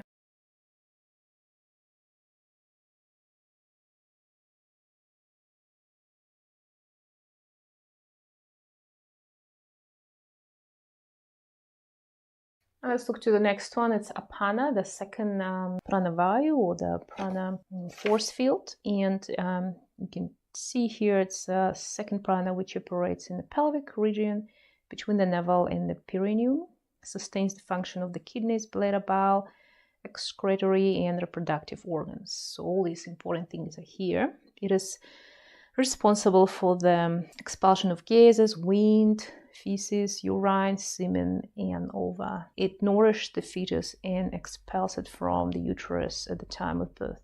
Apana is experienced in the form of light particles moving downwards from the navel to the perineum. Due to the presence of the earth and water elements in this region, Apana is felt as a heavy force. Yeah, so this Apana kind of is always an energy that's trying to flow back. And if you're new to yoga, you probably, if you hear it, people talks about Apana Vayu. It's kind of trying to smack you in the head, say, reverse your Apana. And you're thinking like, well, it's normal to have Apana. Like, yeah, without Apana Vayu, will not go to toilet, or will not give a birth, or will not pee, basically. So all these cleansing things, it's Apana. And we do Shatkarmas to encourage this by for example, Lagu or Shankaparshalana, when we drink a lot of salty water on an empty stomach, and encouraging cleansing of all of that. And it's activated these two channels. Just Apana can just go down. Apana is cleansing. We do a lot of vasanas to activate Apana. But in the same time, after that, when you kind of activate it through, then we go to Padmasana. So the Padmasana, the essence of this asana is not to look cool or be comfortable. Some people don't have comfortable. The idea is that when you sit like that, you're locking this Apana that's flowing down, and you're losing it through the legs down into the earth permanently. And that's like usually our legs feels heavy and we have problems, they get swollen. That's why in yoga we always trying to, or taking cross-legged type of asanas like Padmasana, or we're going to inversions, and we're encouraging this energy to reverse, kind of collect it, harvested it all, and bring it back up through Sushumna, through your column spine, up towards the head and higher. Yeah? So this asana in particular, with the pressure of the heels on these points, will encourage stop of Apanavayu. You will straight away, if you sit like that for some time, you feel straight away like sometimes there will be numbness in your legs if you knew, but eventually you feel not numbness, but you feel like release in the leg, lightness in this place rather than heaviness, and you feel like I feel it like I'm becoming absolutely straight away calm, like totally present, totally in the moment, totally back to myself. That's how you feel. And then meditation, your pranayama, the practices we do here after the asanas, they become much more efficient, like 10, 100 times more efficient. It's a little bit tricky word, but you tap into your meditation faster, your pranayama will feel more efficient, unless there's specific sit position for those. So practice your Padmasana as long as you can. I'll try to do it for the rest of this bit of lecture. Subtle levels, so let's talk about these little aspects. In Apanavaya, it's very often you can hear it because it's the first two. So there are three chakras, as I say, Manipura, Svatisthana, and Muladhara. And they're all three affected, kind of. So it's all these energies which can cause us to kind of waste our life easier. So there's a sexual energy, and it's all good, it's all important for us, but in a good, in a good quantities, and not in a way like we've been abused by these desires, and wishes, and indulging foods, or some people very suffering from unlimited amount of the sexual energy that come into them, and they suffer, the people around them suffer. So the master of your body, if you're a yogi, you will have those energy, you can control them, and you will experience them and have a blast from them, but at the same time you won't be dependent, so you will not be living for these things, for these aspects of the life. There'll be something high and high levels that you will live for. Same like with the food, it's usually Manipura, they say, but it's Manipura, it's more like a quantities, when Svatisthana more like a qualities of the food, tastes. And then Manipura, you kind of like have not enough, you eat too much, or could be not enough as well, like this energy not developed here. So these aspects. Apana brings energy down through the koshas. So we have all these koshas, and Apana kind of bringing it down, so it's become us earthy, come back to our reality, and this kind of feeling, if you want to say. Svatisthana and Muladhara chakras are within the range of Apana, that's what I said. By releasing Apana, these chakras are also released.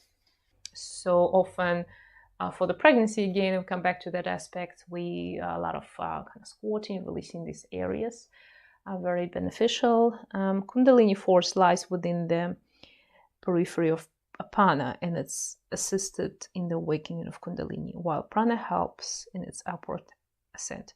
And that's what the particular yogis are concerned about, as well, like having more efficient and more spiritual life, but it's also to don't deplete this energy through these lower levels, and to harvest it, as I say, and reverse it, and Kundalini will start rising when you have your enlightenment, you start activating all aspects of your brain, and you become permanently happy or enlightened.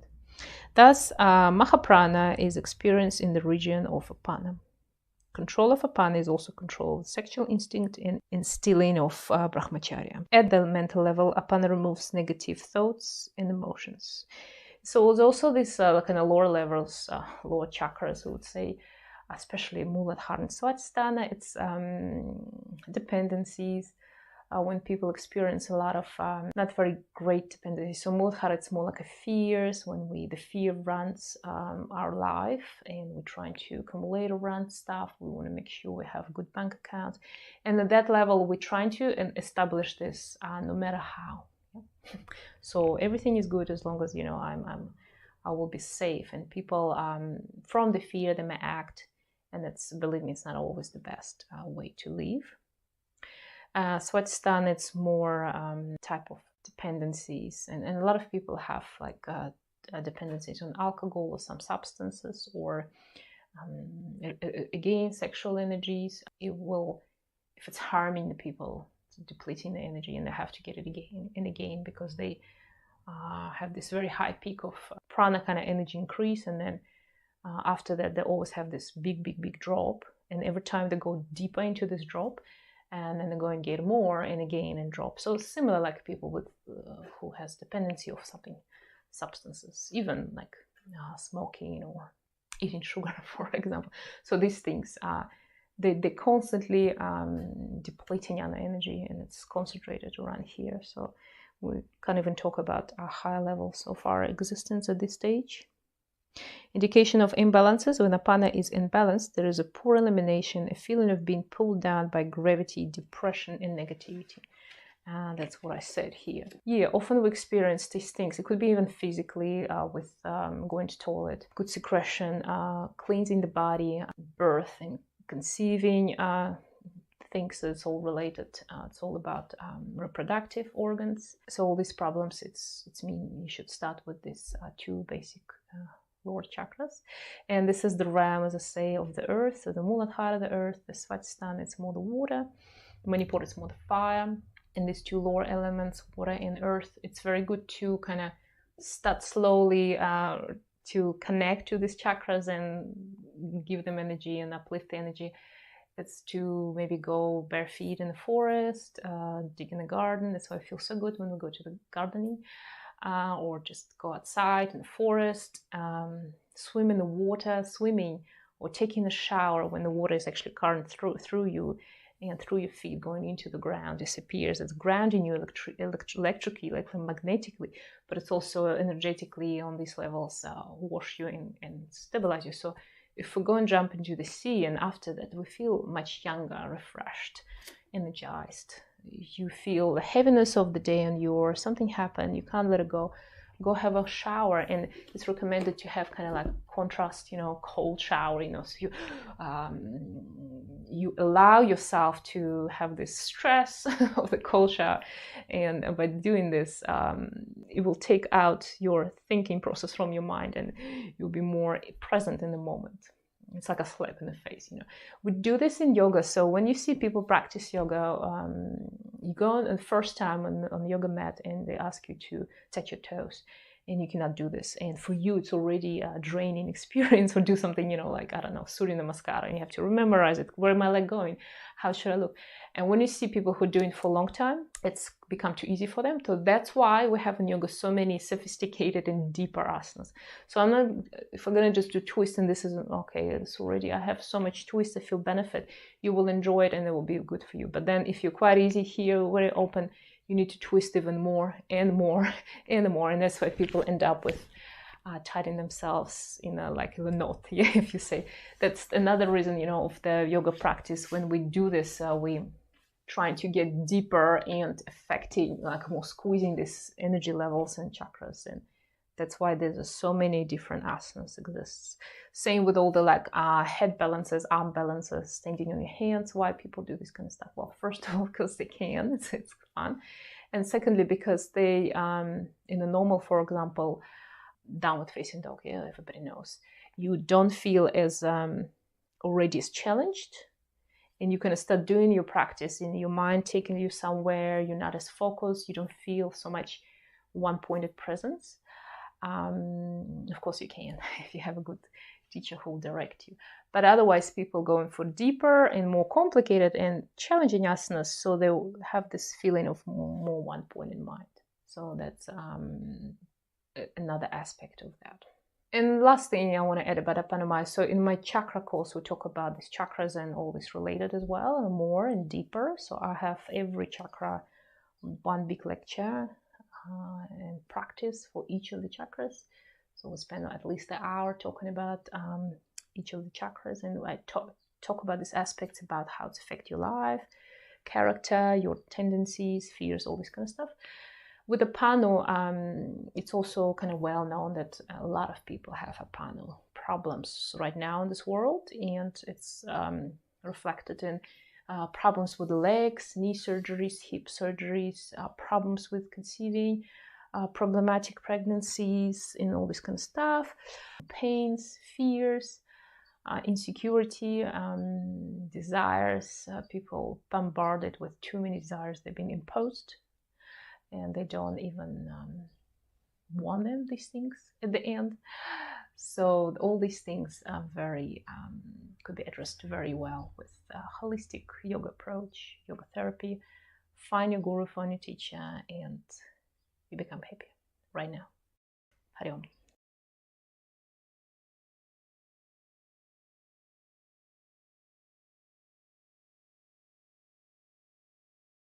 Hari Om, and we'll continue today with our pranas.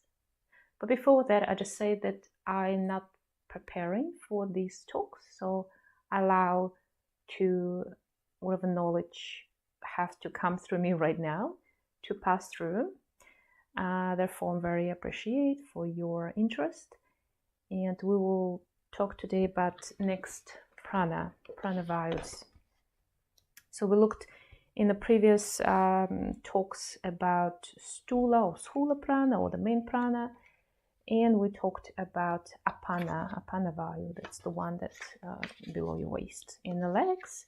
Next one, samana. Samana, it's the one that's kind of between your diaphragm and the apana, the lower one. So basically around the belly. Let's read about it. Samana is the third prana. It operates between the navel and the diaphragm, the particular place. The word samana is derived from the root saman, meaning equal or balanced.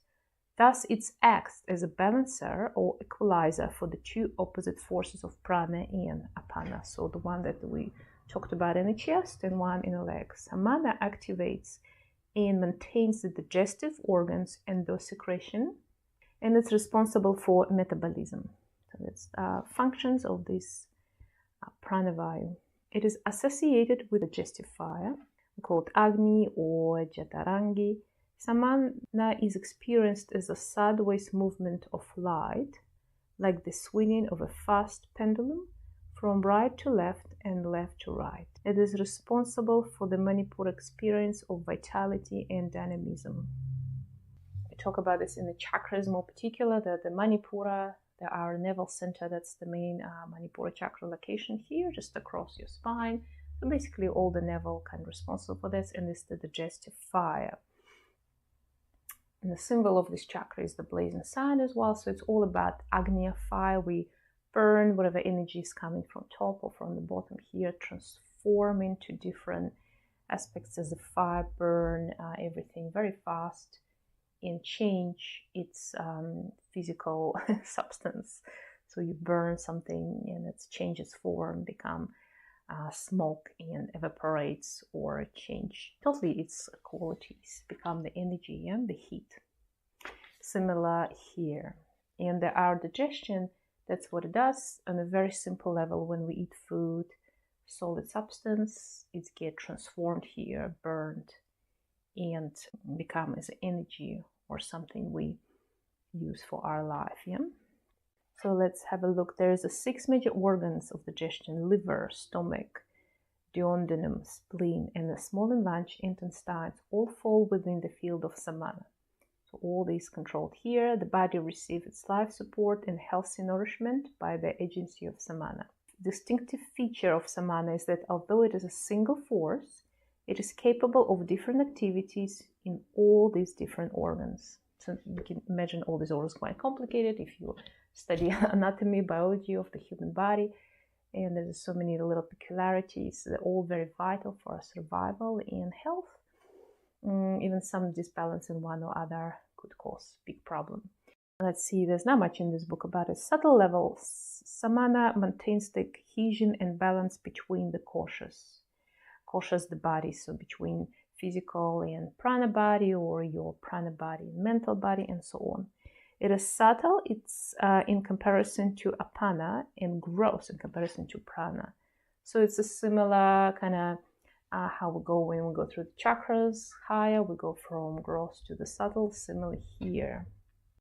Just as it helps digest food, samana is also responsible for digesting the mind stuff.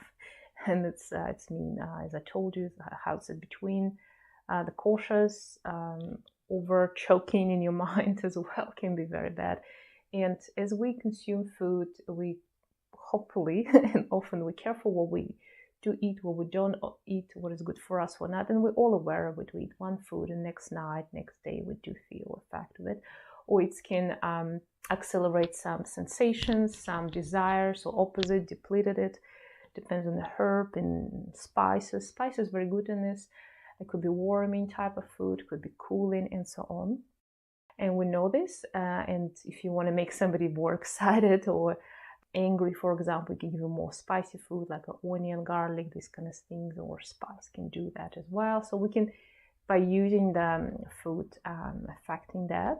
And the same here, it says about your mind. And you know, in the modern world specifically, when we use the social media or whatever media we use, we choke and cannot digest as much information as we received.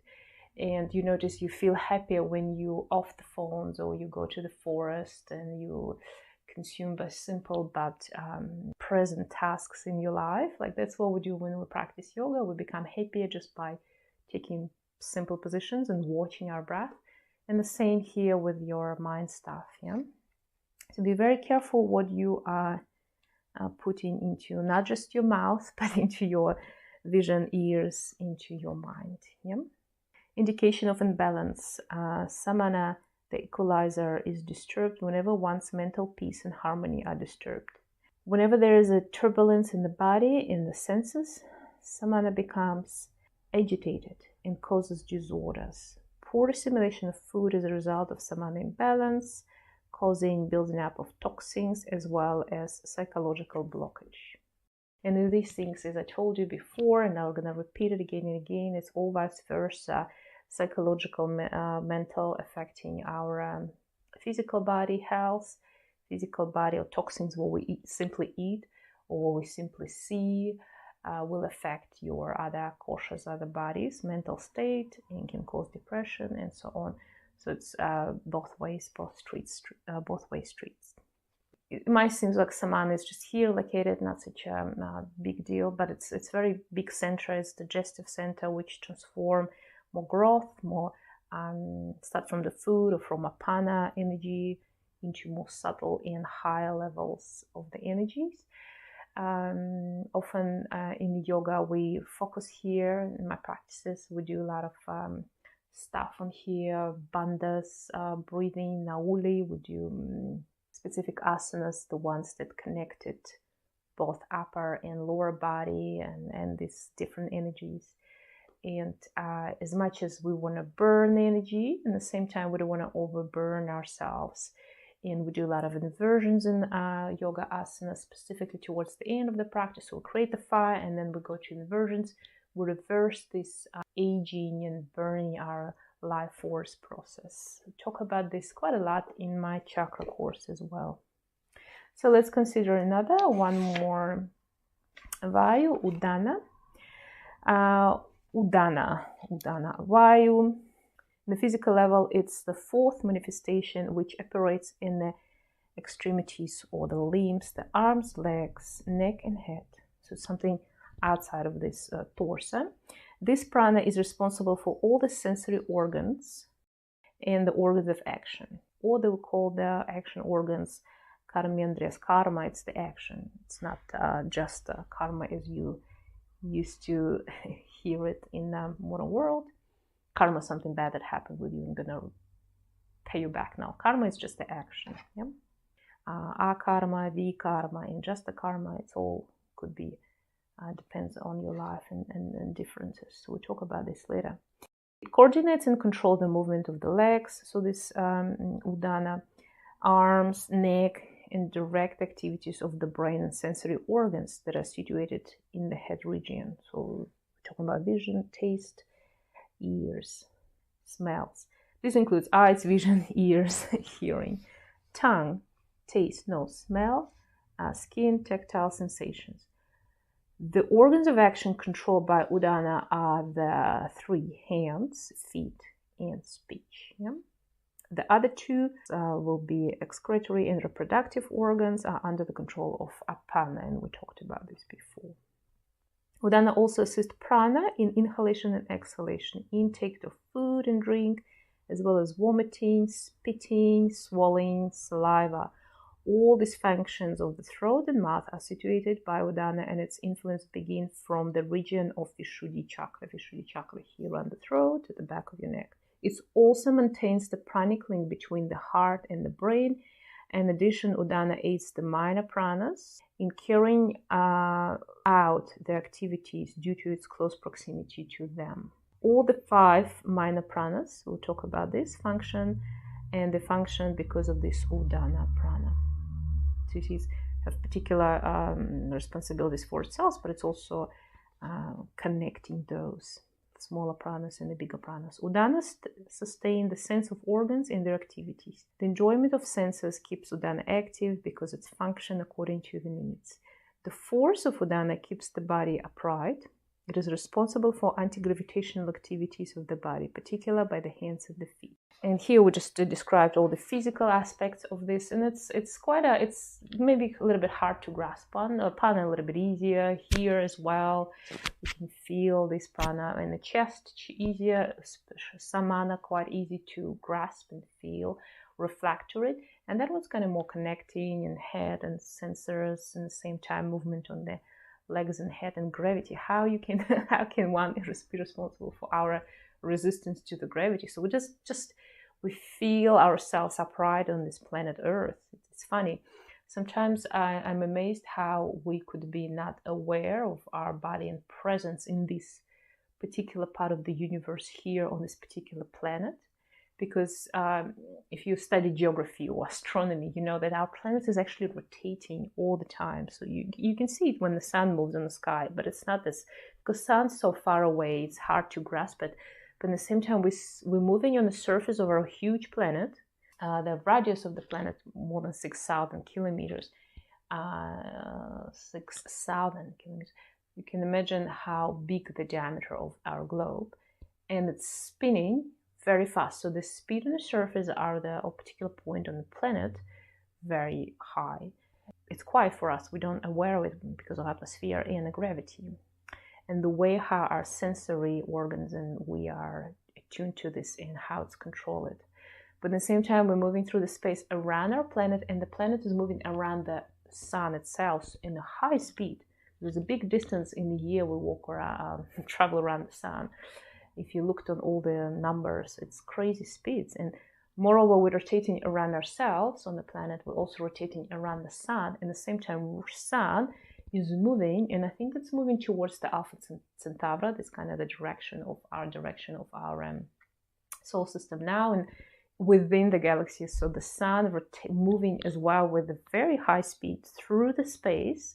There's all these frictions going through different energy in the space, in the vacuum, whatever it is itself, within our solar system. And we're also rotating around our sun. In the same time, rotating around ourselves. And we're sitting here and we're watching our breath, and we accumulate for all of these aspects, if you know what I mean. So that's things that always amaze me. And there's now pictures on the internet you can see with simulations of showing this, how we're actually drawing the spirals through the space all the time with all the solar system, and also the galaxy in which we're located. We're located in one of the Sagittarius limb of our Milky Way, and we are moving throughout this like a propeller through the space around other galaxies. So it's all very interesting concept to grasp, and these little subtle prana things around us making us keeping insane, understand what the bottom, what the top, and don't go crazy in this very dynamic world. So let's look on Udana subtle levels. Udana allows one to perform positive mental work. That's good. And it's responsible for sweet, melodious, and impressive speech. It allows for the exchange of prana between the head and the heart, thereby establishing contact between the subtle and causal body. Causal body, or this high level, that, and if you consider 5 bodies, it will be the 5th highest. The golden egg body, the one that actually we are in exists. So that any other's body, so prana body, mental body, we all accumulated it through the lives, and we can live it like when we live every 100 or so our years physical body. The prana body constantly changing as well, and we also can kind of shred it away or lose it also. But the causal body, it's the one that is, I understand, stay with us. If you have different ideas, correct me. So this on subtle level, it's connecting us with that. Udana's experience is a spiraling flows of light down the arms and legs and up through the head. Udana pervades Ajna, Bindu, and Sahasrara chakras. Ajna within the head, Bindu, it's this point on top of the head, kind of where my tail today, and Sahasrara, this chakra just outside of your head on top, the one with the thousands and millions of petals, which one that connect us. It's kind of outside of our body. We don't have much control of that. We could be aware of it, but it's the one that connect us to the higher self, so higher world. It brings energy up the cautious from the gross to subtle.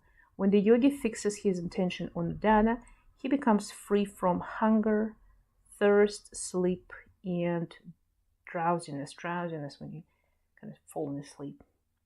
The activity of Udana becomes extremely slow and subtle during meditation and samadhi. So that's that moment when you're getting this, like when everything stops, a constant swirl of energy and sensations just slow down, and you kind of become very still. I think that's what is described. Indication of imbalance. Irregular Udana causes breathing troubles, insufficiency in physical and mental work, inability to think clearly or express oneself, uncoordinated speech, weakened will, and lack of cheer. Yeah, so depression, pessimistic moods, when we kind of look in a half empty glass rather than half full glass. It also says this imbalance. It's when you, I will probably attribute it, it's this when we're losing the taste and interest in life. We're losing the faith. We're thinking everything only for the bad. There's no point. We don't believe in, we always find excuses that our universe cannot be loving us or so benevolent and loving to us. It must be very negative, and it's very easy to do these days. As I told you, you overchalked your mind or through the body. People don't understand. They have breakfast, lunch, and they're already on the rest of the day. They set these intentions throughout. So it's all connected. As we can see, they can very easily, but just affecting one digestive one or Udana thoughts. Yeah, you can see, or bad speech or something that they can very easy upset the day or our moods, or even causative depression and disease. And as I told you, sometimes disease can come mostly from your mind, from some ideas that come to you and you think they're yours and they stuck with you because you have this depletion of Udana, and then everything else gonna fall apart like a dominoes, effect. And people think there's something wrong, there's a disease or something happening in the world, but it will be something simple. It's something you hear or think that happening in real life, which is not happening in reality. They might change everything and cause this very sad depressions and sometimes fatal consequences for our life. And that's the beauty of the yoga, without doing much, just to switch your awareness, for particular things, particular chakras or points or parts on the body or on the breath. Slightly change your breath and you can correct it. Start correcting all these different aspects, koshas and vayus, the winds, the prana flows in yourselves, and you feel more positive, more loving life. you want to go and do something, you want to give love, or you just want to stay quietly and observe it around you. And that's the beauty of yoga practice. Hari Om.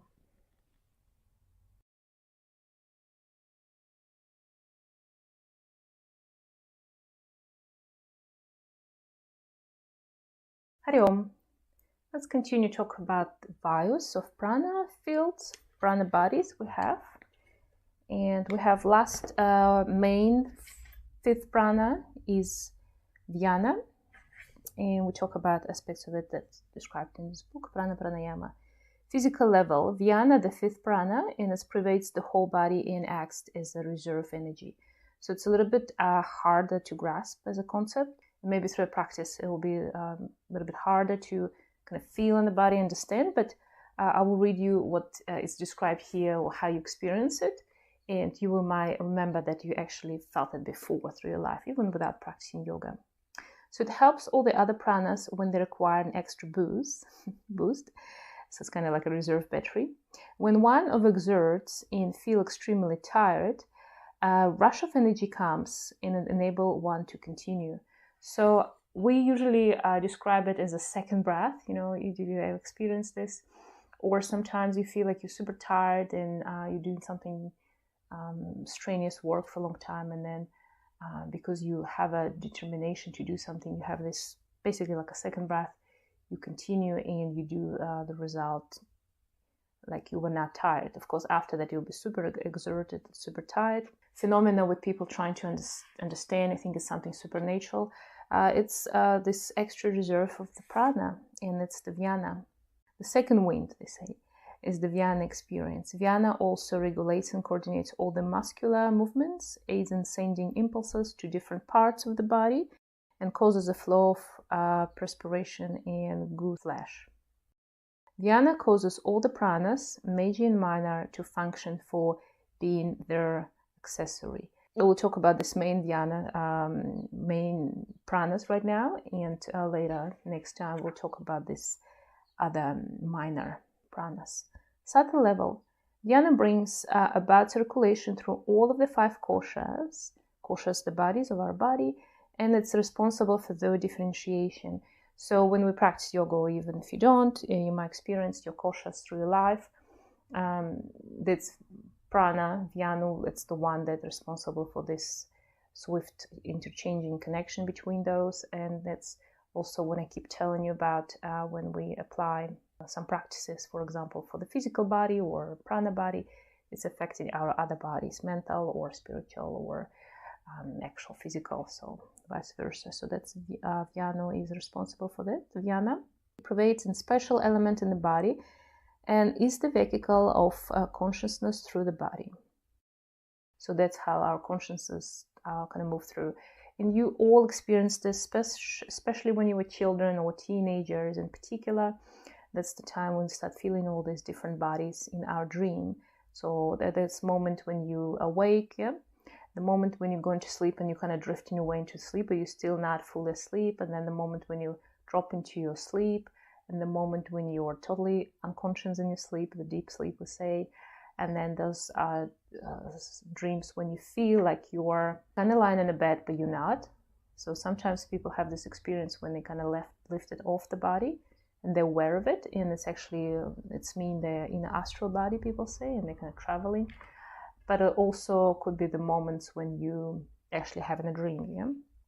You're traveling somehow there. And that's the dhyana prana responsible for that. At least according to my understanding. In the condition of excitement, due to its swift motion, it takes the mind excited and deluded. The motion of consciousness becomes intense at such times. And imbalance happened, you will feel expensive energy is imbalance, you have a lack of coordination, tremors, an ability to reach out to people, and the mind is erratic. I don't know for you, but I can from myself say that I did experience this through my life, even in my younger years, and probably I wasn't so much aware. That's something related to my prana body. Density and color of pranas, that's interesting. The 5 pranas have varying densities of ionic fields. So as I told you before, it's not something just, it's not just the physical, the pranas, but it's also not just something spiritual where we talk about, but it's actually not existing. You know what I mean? Sometimes people get into the created in the mind universes and they think it's existed. And you know, it's all about power of the mind. So whatever you believe in, it will exist.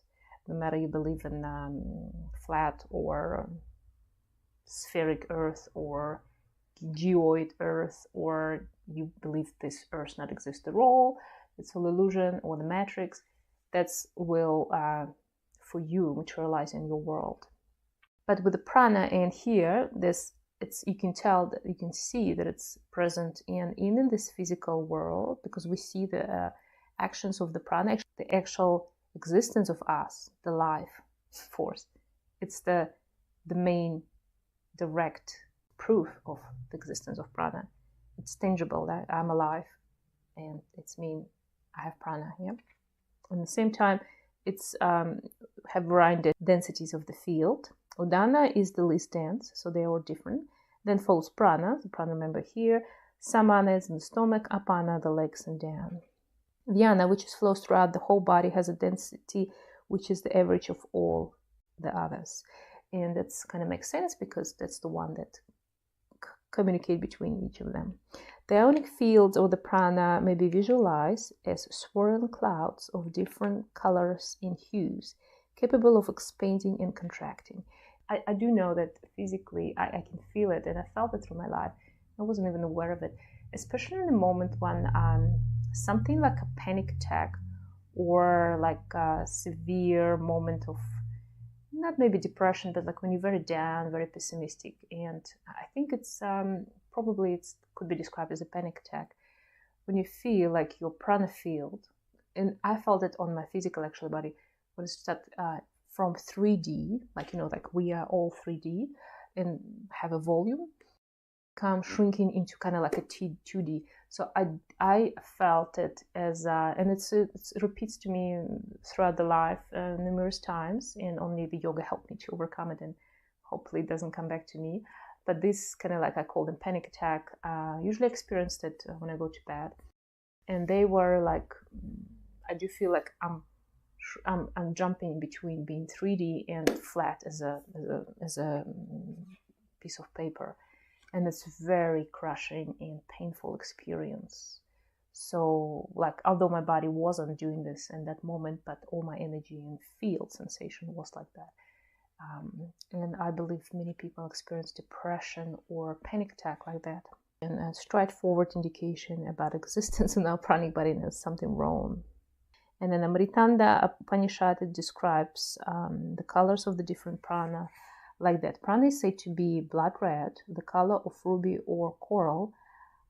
Apana is the color of Indragopa or instinct, which is white or red in color. Samana is in between the color of pure milk and crystal, oily and shiny. And Udana is Apandara, pale white. And Vyana is the color of Arhis or ray of light. He would describe the union of prana and apana. So the prana, remember the one around the heart from throat to the diaphragm, and apana, the one down the waist and legs. Of the 5 pranas, the 2 most influential are prana and apana. And they describe in scriptures as out of the 10 major and minor pranas, the first 5 are the leading ones. Even among these, prana and apana are the higher agents. Prana and apana are the 2 opposite forces in the physical body. And remember that these ones going higher, reaching higher, particles in apana all about down in excretions and stuff. Prana move upward from the navel and apana downward. Under the influence of apana, the consciousness is drawn down to Muladhara, which is associated with the earth element, the grossest level of manifestation. They generate desires and interact with the world. Under the influence of prana, the consciousness is drawn upward towards Sahasrara, which is associated with the ether, subtlest elements, and with the unmanifested dimensions, whereas the experiences is higher nature. And in your deeper meditation and deeper practices, when you hear, you kind of feel it more around going all higher. In the practice of yoga, the direction of movement of prana and apana are changed. The upward flow of prana is directed downwards, and the downward flow of apana is directed upward. In this way, they both move towards one another and meet at samana, around the belly. At this meeting point, the energy of yogagni, fire of yoga, arises. When these two aspects of life, the inner and the outer, the mundane and the spiritual, are brought together and united, the Kundalini awakening. And if you ever done the Kriya Yoga practices, and it's the practices designed, there's many Kriyas, there's 21 we start with, and 42 each Kriya. And in the way how they go with particular specific sequence, they're designed to waken up those energies and bring them, kind of reverse the direction, bring them toward each other and to awaken the Kundalini. In the 4th chapter of Bhagavad Gita, Sri Krishna instructs Arjuna on Raja Yoga and Hatha Yoga. His basic advice is unite prana with apana or unite apana with prana. Basically, he summarized in one sentence the Kriya Yoga practice. What he says, apana is absorbed in prana by some, and prana is in apana by others. By restraining the courses of prana and apana, wholly occupied, the yogi is wholly occupied in pranayama.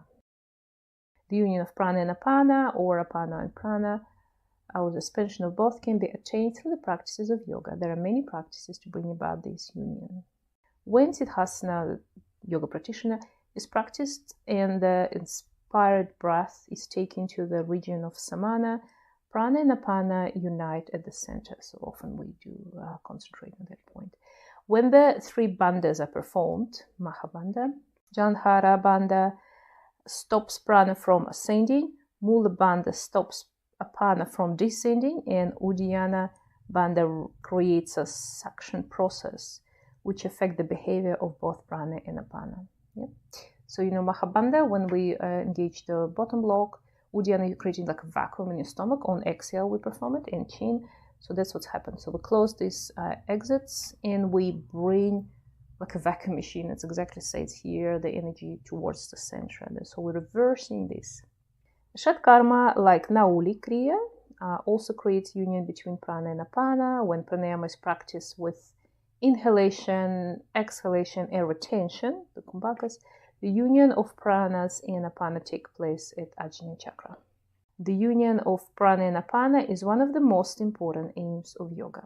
And you can tell it through all your yoga practices. We practice in inversions, we do Padmasana or any sitting like that position, not just because it looks cool or it's good for your back, but it's because the Padmasana, so I have half Padmasana right now, so full Padmasana when both legs are in a lock, stopping the energy flow escape through your legs, yeah, and the apana reversed naturally. And if it's very good advice, I should do the separate talk about Padmasana. Padmasana is amazing practice by itself.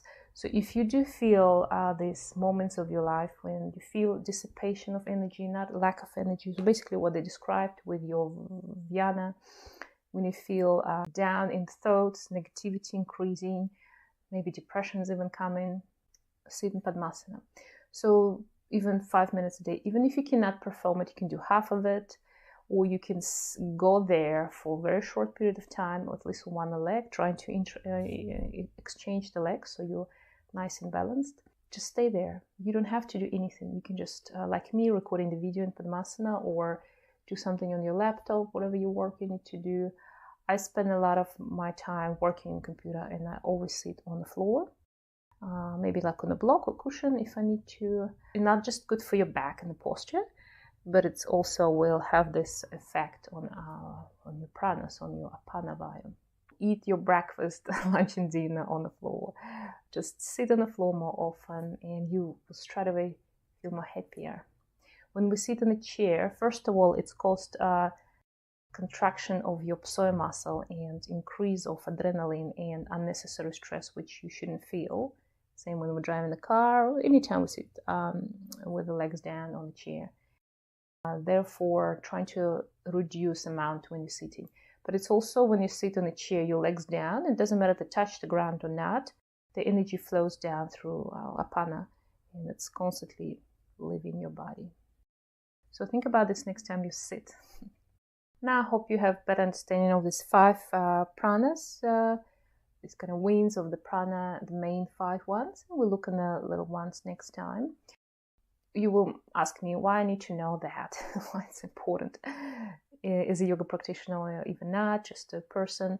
Understanding this through the yogic point of view, and next time when you go out in the world, you can not just understand yourself better, but the other people, the reactions. If you look around you and we look in a crowd of people, we're all kind of same, yeah? We're all same desires. We all want to be happy. We all want to have, good income, happy family, maybe travel. Somebody prefer to do some hobbies.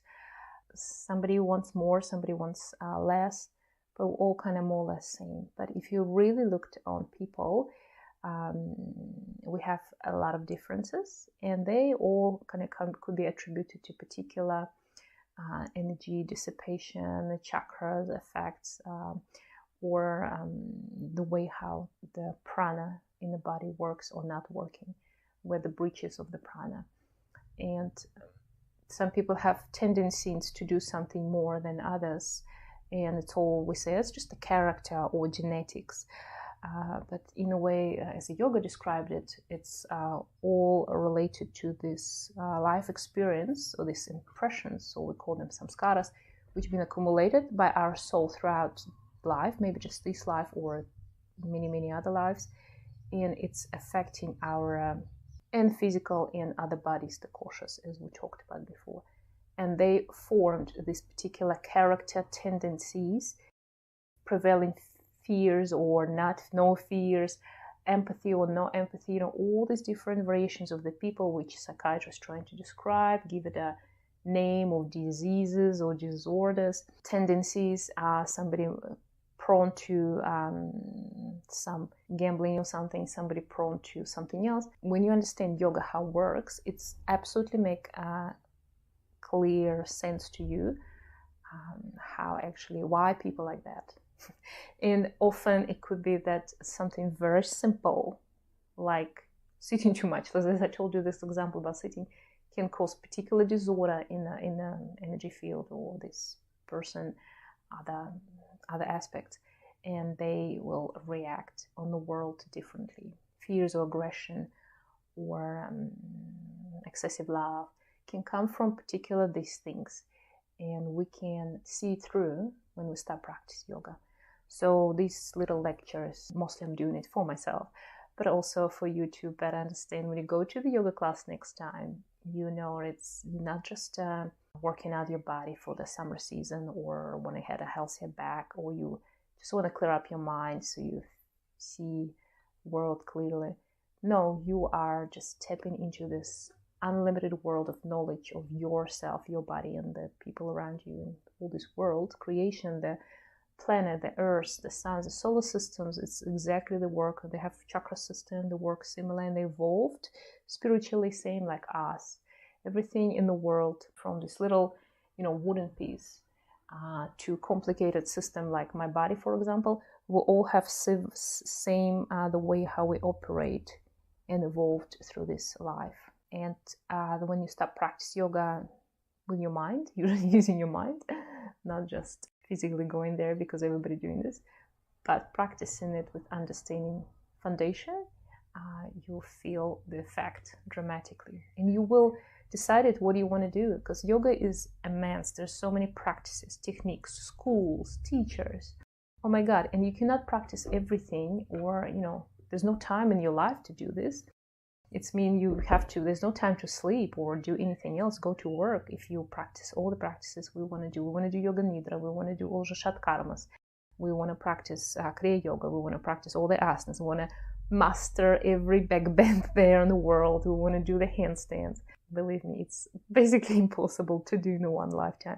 So learn about yoga and decide it's the tool. Why and for what you want to use this tool. Maybe you don't want to use it at all. You're already happy. You're already enlightened. Or maybe you have something particular you want to improve and change in your life. And it doesn't have to be the ultimate goal, the full enlightenment, although it's good when you have this ultimate goal. It could be something small, but very important for you in your life and surroundings. And you will use yoga for that. So I hope you will prosper in your yoga practice and know what you want and know who you are and what you are. Hari Om.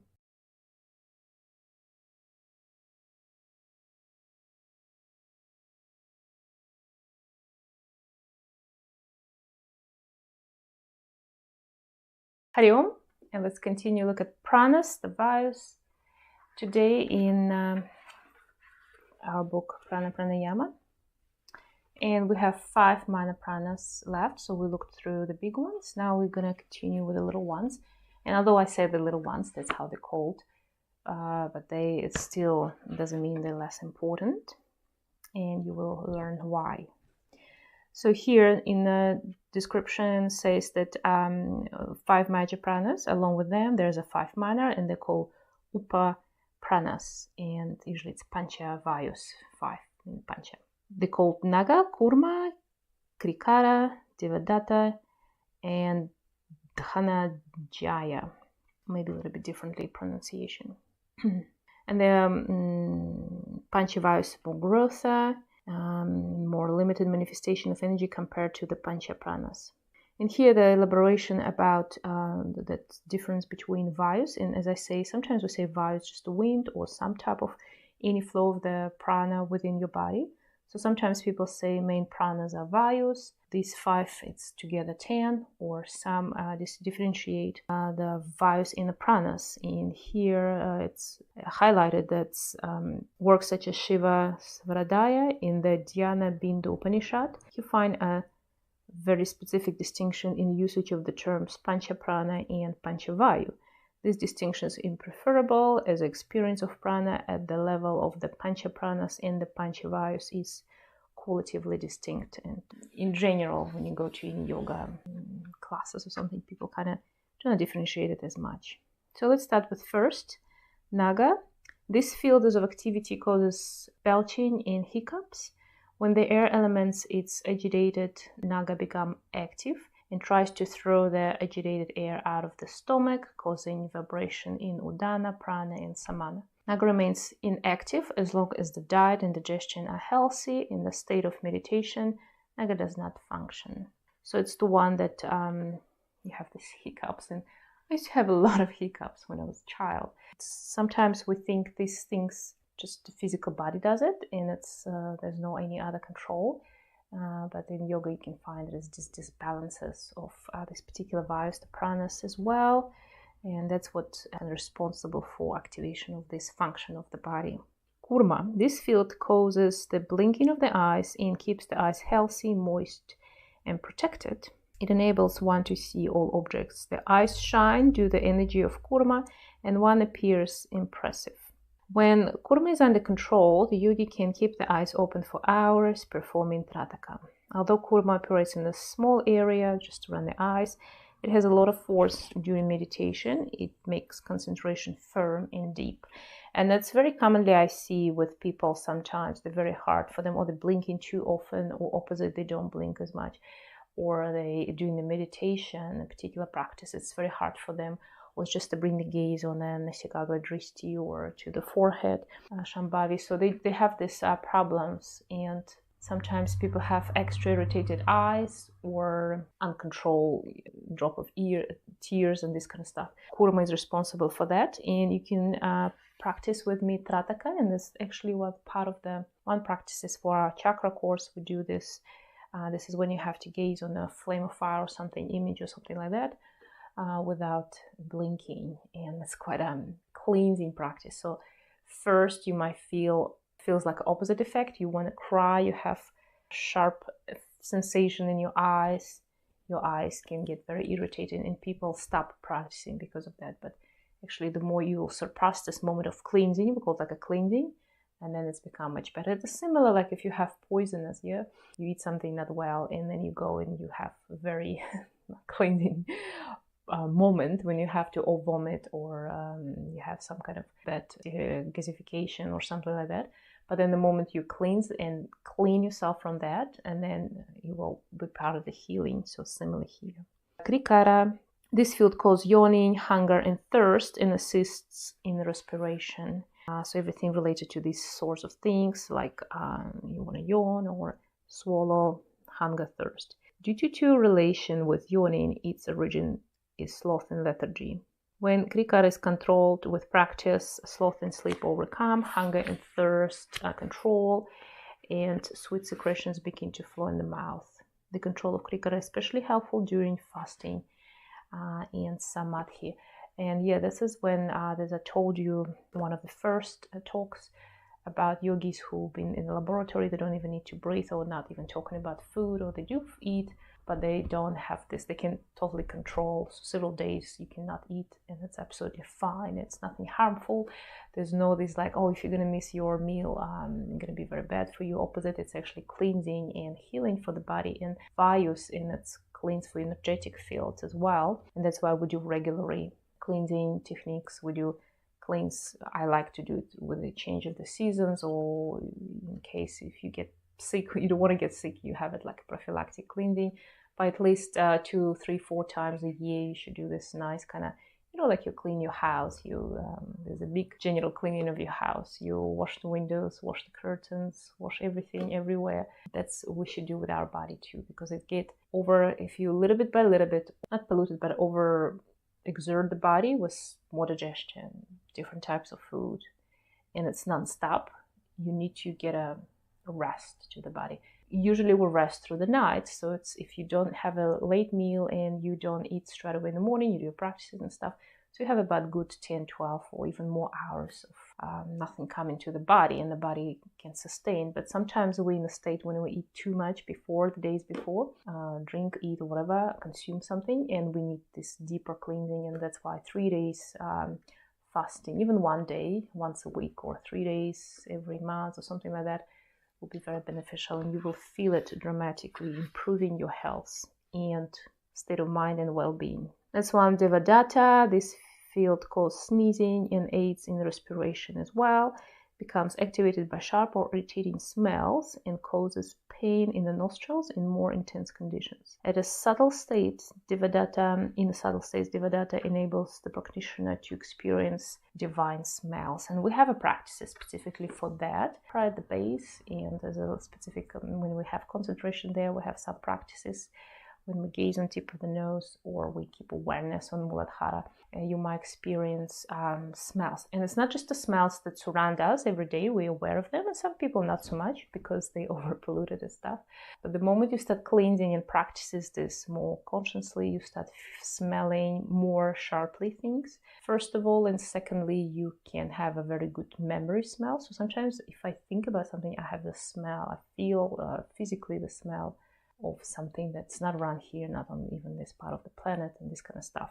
But there's also, you can smell the astral field around us. So like a prana, the aura, these all things, they all have a smell as well, which is not accessible to us in just this normal, through the physical body, normal kosha, the physical kosha. In some meditations or practices, you can experience smell of burn, or smell of absolutely sweet flower, honey type of nectar. And these kind of things, they all come to you with practice. So don't be surprised, don't be alarmed, you're not going crazy. You're just getting cleansed and more attuned to these things. And last one, Dhananjaya. This field pervades the whole body, and it relates to the organ of touch. Yeah? The influences of work of the muscles, arteries, and veins, and the skin. The swelling experienced during an injury is due to the motion of Dhananjaya. During a tamasic state, it reinforces sloth in the body, and also this values the last prana to leave the body after death, and is responsible for decomposition of the body. Yeah, that's quite interesting. Probably you never heard about these kind of things before. So this touch swelling, and when we get we hit the head and we have this bump coming out. So all these things, it's yes, we understand on the biological kind of level how it's happening. We have hormones, responses, nervous, this kind of stuff.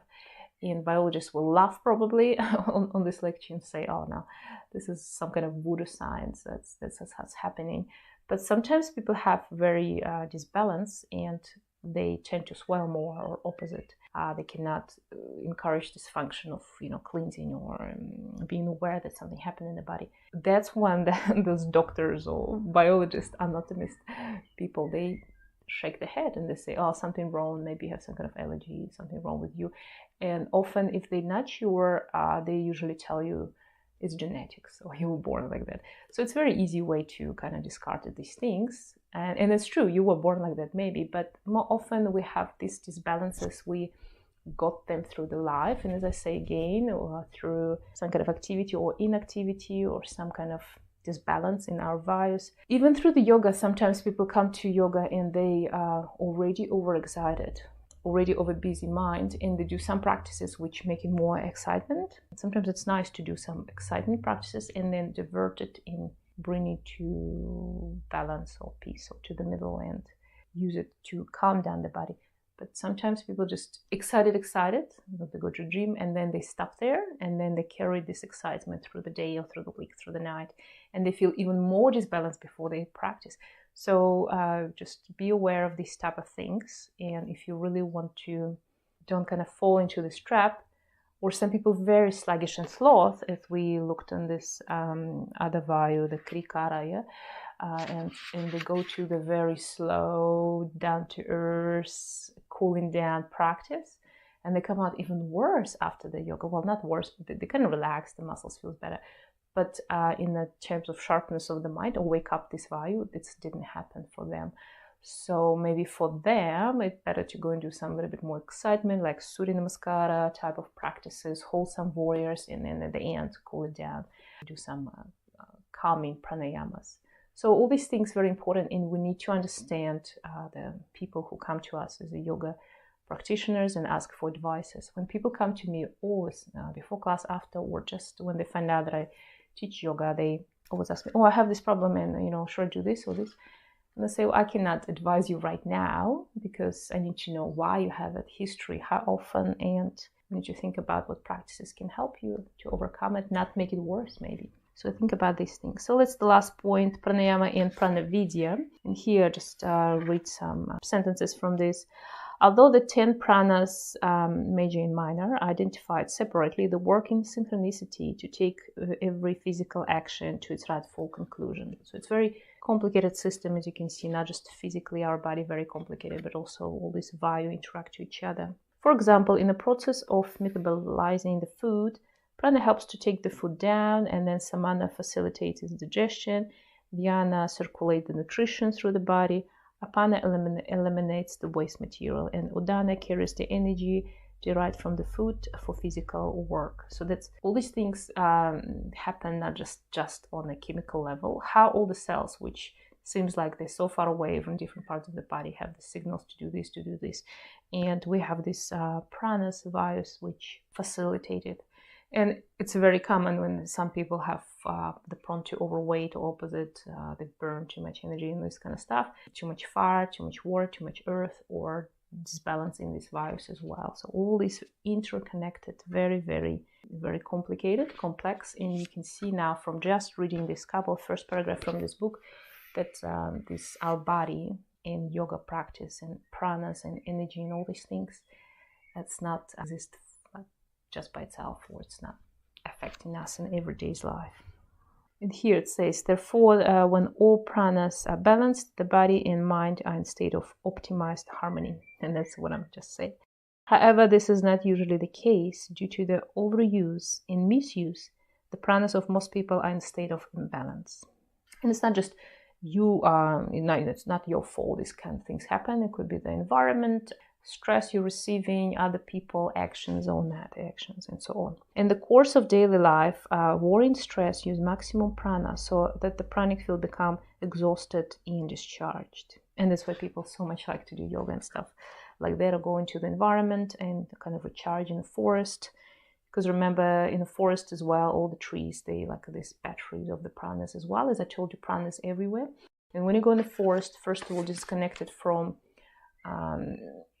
houses have electric currents throughout, which is well depleting our prana. Cell phones, too many people, cars, all these things, asphalt roads, too much metal in construction of the building and stuff like that. That's why people used to live in a wooden house and feel more healthier. And when you go to the wooden house, you kind of feel like it's like a retreat for you, isn't it? You go to a forest house, it's ideal. But when we're in the city, we feel stress already just being there, that's how it is. This is in turn cause fatigue, depression, and insufficient digestion and circulation. That's what we said. All these things can come just from these simple things. This vicious cycle continues. The body doesn't have the strength to walk, work, or think, and the smallest disturbance causes nervousness and anxiety. And you can notice these days enormous amount increase of nervous disorder and anxiety and depressions. And I will make a separate talk about this, because I was reading about some research about how stress and depression and people just feel unhappy, just unhappiness increased dramatically in the last 5-10 years. And specifically, we know that undeveloped or whatever, I don't think you can say like that, developed, undeveloped country, third world country, whatever, I think it's incorrect terms, but in some kind of richer countries, which we get used to, Western countries, there's people tend to think that generally they're happier because they have better life, better income and this kind of stuff, infrastructure. But this research showing that it's not true. That's everywhere getting worse, and especially in those more richer countries. In order to remedy this, the prana needs to be charged constantly, so the functioning on optimized and balance is maintained. This is the first objective of pranayama, which charges and replenishes the pranas through the practices. When the pranas are sufficiently charged, they are awakened. And that's why we practice pranayama yoga. And in yoga, there's a lot of pranayama. So when you're doing already asanas, you're already doing breathing as well, because it's very inhale, exhale. You practice asanas, but you're very specific about your breathing that time. And then we go into this deeper pranayama practices at the end. I always have 10-15 minutes at the end of the sessions, even short ones, for pranayama meditation separately. We do all sorts of bandhas, maybe some other practices like concentration on some points, and we do meditation. During the practice of prana vidya, one releases the awakened prana. The practitioner becomes intensively aware of each individual prana, its movement, and psychic perception. So imagine you can not just know logically in your mind about what I just said, all these pranas here, samana, udana, pana, and all these little minor pranas, but you also can feel them constantly have an action within you throughout the day, whatever. And then, like a master of yogi, you can start controlling them. That's the mastery I found very profound. So the practitioner aware of them, its movement, and however, one can also begin to appreciate the nature of the different pranas by observing and concentrating on the different actions caused by them. Through the realization of the pranas, consciousness is realized. And that's where we'll come back to this, how to get enlightenment or realize yourself. The sensation of prana in a particular area can become the medium of experience, of consciousness, or the intelligent principle in that region. We're trying to tell you here that pranayama, and I don't know if I stressed it enough, pranayama breathwork, it's this medium through which we start getting into this higher, more subtle, cautious bodies. We talked about this when we talk about the bodies. And at the same time, if you're super enlightenment through the prana, you can work with your body. So the prana, which kind of like a breath, but it's not. You will feel it through the practice. It's not just a breath, as we said. It's the tool. It's like your, in a car, it's your wheel or the gear shift. You can switch from body to body, and it's very accessible because we're all breathing while we're living. Yeah? It's amazing. As the prana pervades the gross as well as the subtle functions, the deeper the realization, the subtler is the perception of consciousness. When the realization of the pranas is sufficiently intense, the yogi can guide these forces and transfer the qualities as required. And that's what I said. First, you start feeling these things. Same with the chakras. Chakra is just part of your prana body, basically. It's to this vortices of energy. So it's like we have this nadis, the channels of the prana flowing through the body. We have all these different compartments like udana, apana, with different functions. And through all of this, you have this like in a city, you have different suburbs, yeah, and you have road connecting them, and you have intersections, roundabouts. In New Zealand we have a lot of roundabouts. It's basically your chakras, yeah. So if you go on city market, you have so many people, so much energy, different things happening, different roads going to the central city market or the square. There will be one of the chakras, for example. It's very growth interpretation of that. So you start not just feeling it through your yoga practice, you start the next stage. You can kind of control it. What does it mean control? You can bring awareness to particular nadis or chakra and flow the energy there. And then you can start using it to do something, asanas or particular meditation techniques. And then you might even, some people can use this energy to heal others, healing basically happening like that. The more you're realizing these things, not just start realizing every muscle, bone, organ, then I'm realizing my prana body, nadis, chakras, then I'm realizing my next bodies, mental body can control it and this kind of stuff. And eventually you're activating all your brain and enlightenment will happen. So think about these things next time you go to yoga class. Hari Om, blessings.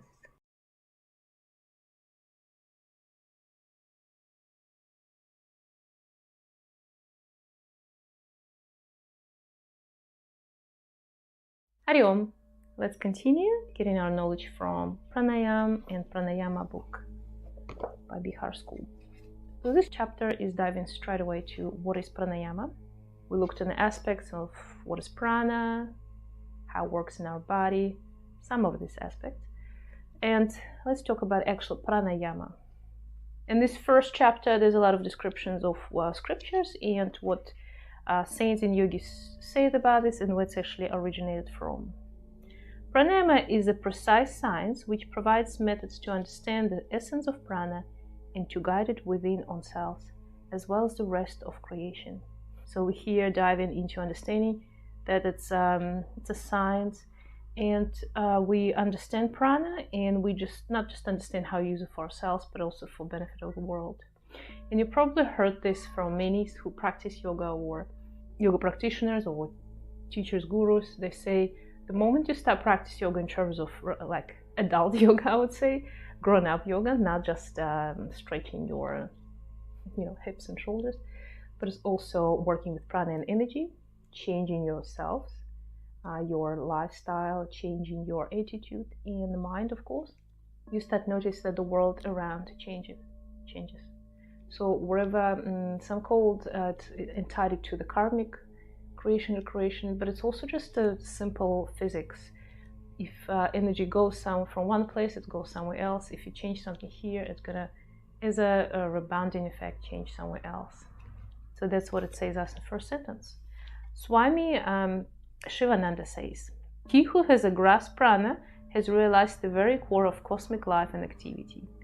He who conquers and controls this essence is able to control his own body and mind, as well as every other body, mind and power in the universe. Thus, pranayama is that means by which the yogi realizes the whole of cosmic life in this little body and tries to attain perfection." Very great saying, not much to be said. Summarizing what we talked. The medium of pranayama is the breath. So the breath, as I said before, it's this very simple and straightforward connection. It's like a prana connects straight away to the prana. So with the breath, that's where your awareness, that's where the prana goes. And it's like your blood vessel, oil for your different bodies, different koshas, different chakras, and so on. The practices involved guiding the respiration beyond its normal limit, stretching it, speeding it up, and slowing down in order to experience the full range of respiration at both the growth and subtle levels. So basically that's what we do, and there's so many different pranayamas you notice. If you go to yoga classes, when you're holding, intensively breathing, Kapalabhati, holding the breath in and out, very slow breathing, very shallow, all sorts. Once this has been achieved, prana can be guided further by the practice of pranavidya. And there's this little subject of pranavidya which we'll talk a little bit later. In the Yoga Chudamani Upanishad, it has been stated, One who knows the significance of the ascending and descending of Jiva, inhalation and exhalation, is the knower of yoga. You might perform a lot of different asanas, but the moment you start practice actual pranayama, and as a result meditation, that's when you actually know the yoga. According to the theory of pranayama, the involuntary process of breathing, by which the jiva constantly moves up and down, can be made voluntarily by the introduction of awareness. So we bringing this awareness medium to our practice, even as I said before, 5 minutes a day, and it's changing your all respiratory system, all reflections in your body through the day, even when you sleep, even when you're not aware, your breath starts falling into this pattern. That's when yoga been for many years. I think it's been become like from 60s or 50s, become very commonly used for athletes and sportsmen, Olympic champions. It's been involved as a practice every day they do. So when they go there for competition, they will automatically control the breath and be aware where they need to be aware, because Olympic players, or whatever, not even Olympic, any athletes, they in a very often stress conditions, not just because of physical what been required for them, which is enormous, but it's also when you're competing, you can be in the practice field, you can be very good and achieving big results because you're in a home environment, there's no pressure. But the moment you go there for competition, your mind, your heart, everything falls apart because of nervousness, because you understand, oh, that's the moment. And that's when the yoga can help you. It's just one of the example, kind of straightforward example, yeah. It is possible to attain mastery over the breathing process and harmonize the flow of prana and apana, the two principal flows of energy in the body. We talked apana here and the prana down from the waist, through breath awareness and control. Coordination of the breath with the mantra and awareness of the pranic movement within the body. So we use also the mantra, the sound, when we're singing, as well as the forms of, you can say, pranayama, because when you're singing, you have to inhale and then exhale, particular lengths, particular tones as well. But there's much more to mantra, and we'll talk about this in different videos. The understanding of pranayama is a process which begins with the breath, but culminates in liberation, as emphasized by Sri Shankaracharya also. He says in Aparakanubuti, I hope I pronounced correctly, probably not. Pranayama is the control of all life forces by realizing not by Brahma in all things as the mind. The negation of the universe is the outgoing breath. The thought, I am Brahman, itself is called the incoming breath. The permanence of the thought thereafter is the restrained breath.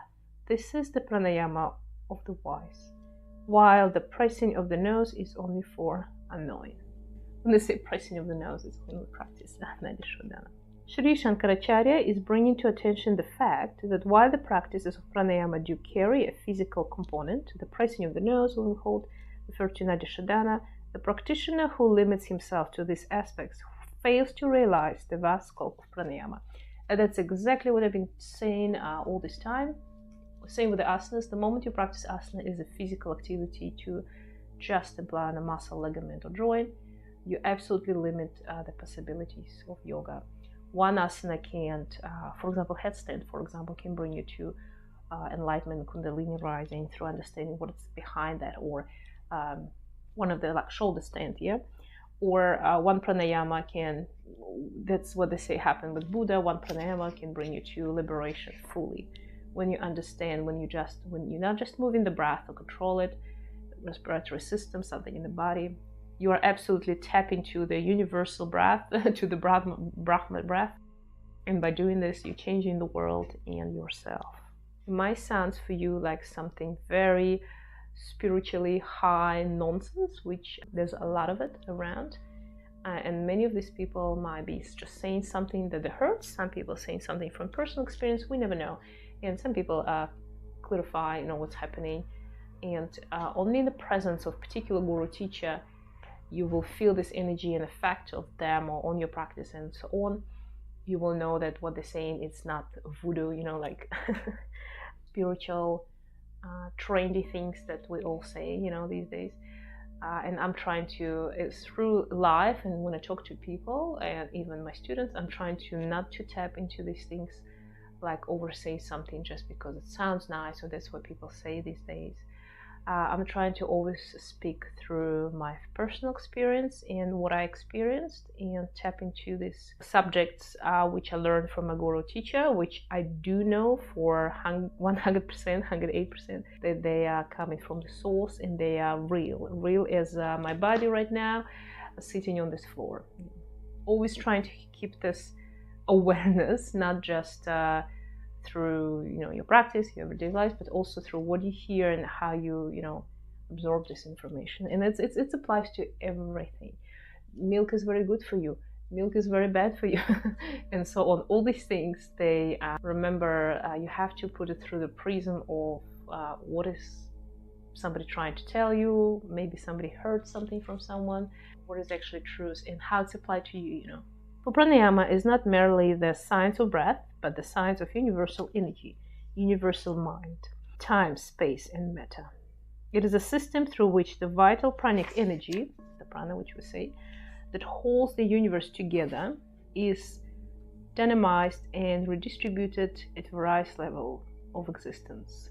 So every time you're breathing consciously in your pranayama practice, think about it as not just, okay, I'm just kind of training my lungs to breathe in deeper and all this stuff, cleaning my energy, cleaning my channels, the nadis in the body, which is true as well. But also think about it, I'm moving you're one of the particle which start moving this universal prana energy life force around for the benefit of this universe. And the moment everybody just slightly on 1 centimeter, 1 millimeter, we're getting more realized, more aware in any aspects of our life, there we're contributing to this global enlightenment realization and improving not just our world, which is nothing, the little dot of our earth in a space of just our galaxy. And imagine in all our, not just the galaxy, but in the space of our visible universe, we just like not even a piece of dust, even smaller. And you sitting there on your little room with your practice of yoga, simple as just counting your breath or doing Nadi, for example, you are helping to redistribute life force and change this universe for the better.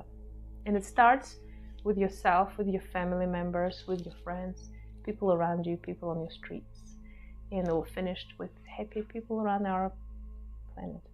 Hariom.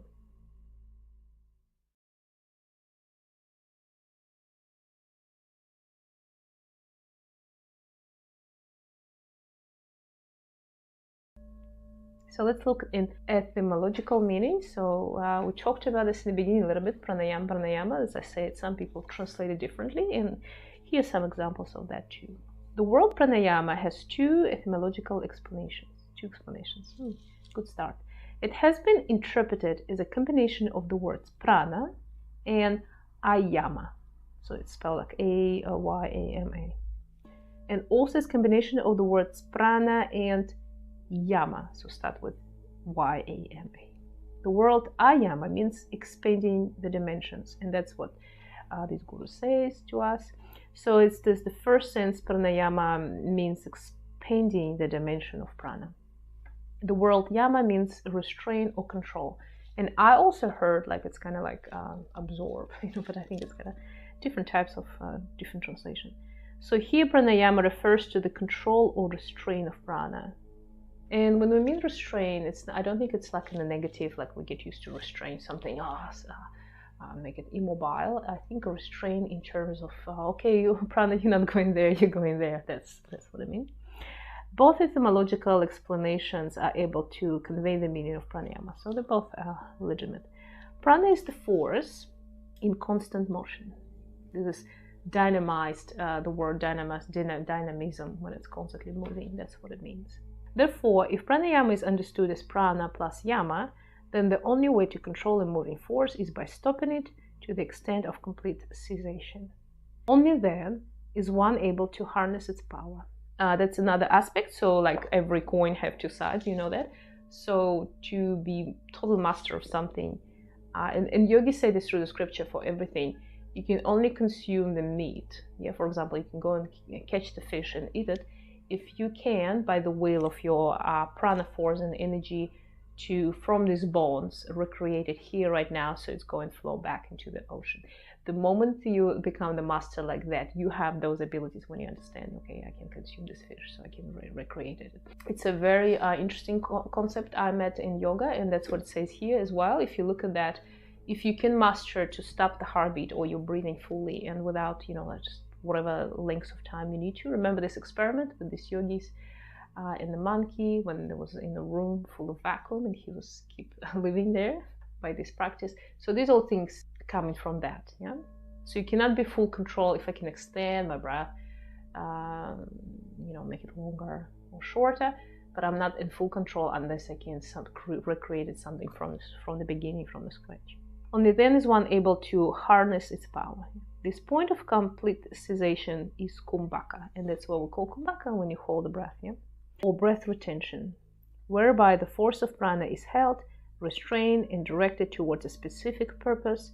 The awakening of Kundalini Shakti in union with the divine is going to happen, yeah? That's what they say, that this Kundalini Shakti started rising, and we call this the union, when two come together. Only might happen when you can take this full control of prana and direct it in particular points. And I talked about this in chakra course as well, and we do some pranayamas for specific chakras. It's one of the important things. I think for every chakra we do some pranayama, and we always use the breath even when we do some meditation techniques for chakras. And that's what you do without control. The moment you start feeling you can move the energy in the body, the breath, or stream of light, sometimes I say. Before that, you kind of you cannot do anything. It's like having a pen, but there's no ink in your pen, That's what it says exactly. Because the ultimate purpose of all the yoga practitioner will be your Kundalini rising, your union, or some call it samadhi, or this sort. You will not practice yoga just for yoga. And I know many people practice yoga and they do something on the mat, or even short pranayamas, and they feel this release and clearness in the mind. And they get addicted to this and just keep practicing this. But eventually they just stay in a plateau. They don't progress in their spiritual or everyday's life. So they're just kind of a little bit feeling better, and then they go back into the life and do something and put them back, and then again. That's why sometimes you see people who, even yoga teachers, who it's okay, it's a weekend, I can drink alcohol or something. And then Monday to Friday I do yoga and catch up. There's no way out of that. You only make it worse. Yeah? However, when pranayama is understood as prana and yama, it refers to a process of stretching, extending, or expanding. And that's what we do all as our universe. We, the human, it's the byproduct of expansion of consciousness in this universe. And you heard from physicists our universe expanding on uncountable speed. It's crazy. And that's everything that's happening. It's never scratches and starts all over again. It's always evolved. In this context, pranayama is the process by which the internal pranic dimension is expanded, increased, and held, thereby activating the quantum of prana in the body to a high frequency. The scriptures describe 7 ayamas, or planes of individual existence. The first ayama is Bhruloka, the gross physical dimension, perceptible to the mind and sense. The second is Bhuvaloka, in which one perceives dreams and experiences moments of hallucinations. The third is Svaloka, perceived in deep sleep. The consciousness traverses these 3 ayamas in waking, dreaming, and sleeping states. When a child is conceived, prana is created in its physical body and gradually extends the area of control to these 3 fields of human experience, but no further. Normally, human perception is confined to these 3 states, and one is not able to perceive the deeper levels of existence. That's kind of what I say. You reaching this plateau and you stay there. You might not as well ever done yoga. What's the point? Well, there's 3 lokas, and this 3 states. I don't think I need to comment on that. The 4 high dimensions of existence are described symbolically as Mahaloka, Yanaloka, Tapaloka, and Satyaloka. The gross prana is incapable of penetrating into these subtle dimensions. And that's what they say about the changing the energy, vibration. Some people very commonly use this again to this spiritual people, and many people, okay, use it because they maybe experience this. Change your vibration, you're in a lower vibration, go in a higher vibration. What they're trying to say is what it's in the text, from gross to subtle. So the pranayama come here. The purpose of pranayama, therefore, is to refine and transform prana into a subtle force and then extend it into the higher locals or ayamas. When the pranas are awakened beyond the first three dimensions, then the real purpose of pranayama is fulfilled. So we use pranayama as this tool to change your vibrations and go to the higher locals, higher states. Tap to that. And if you look through yoga practice, pranayama basically is in everything. You start practice with standing or sitting, and you do your pranayama, just becoming aware of your breath. It's already in the moment you observe your breath, you practice pranayama. Through the asanas, we use the breath to go to the asanas and stuff. And we physically, through the asanas, help to clean the channels. We talk about nadis, it's in this book as well. Clean these channels where it's like pipes through which the prana is moving around your body. And they kind of within your body, slightly outwards in this prana body, the second body koshas we talked about. And that's where we kind of have these chakras, but they kind of go through all other bodies too. And chakras is like intersections, vortex, where these channels meet and intercept. It's a little bit not as simple, but you can think about this in this stage like that. And then we have bigger channels, we have smaller, we have outwards of our body and so on. And when you start practice yoga for real, not just like as a dream exercise, you start feeling this energy, you feel its temperature, strength, you will feel where it doesn't go through or when it actually does go, and expanding those channels, and you will feel amazing experiences and more to come. There's always only more in yoga. Hari Om.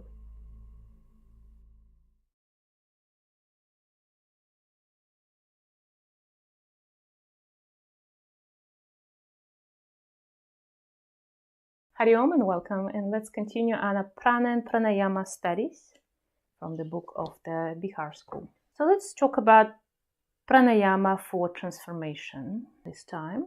And as usually, I will read some paragraphs and we'll talk about this.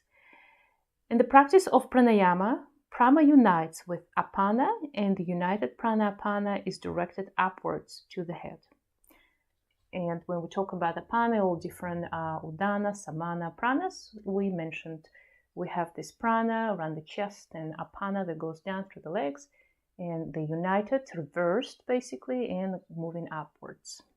I said before many times all the practices of yoga directed to that. That's why we do a lot of inversions and a lot of meditation about bringing energy up through. At this time, prana leaves the passages of Ida and Pingala and travels through the channel of Sushumna. Ida, Pingala, and Sushumna, there's aspects we will talk about later. It's the main channels, or nadi, we call them nadi, channels of the prana within your pranic body. And Ida, Pingala, they're both going through your spinal column from the eyebrow center till the bottom. They're kind of rising up spirally, one, and the second one, they intervene on the way.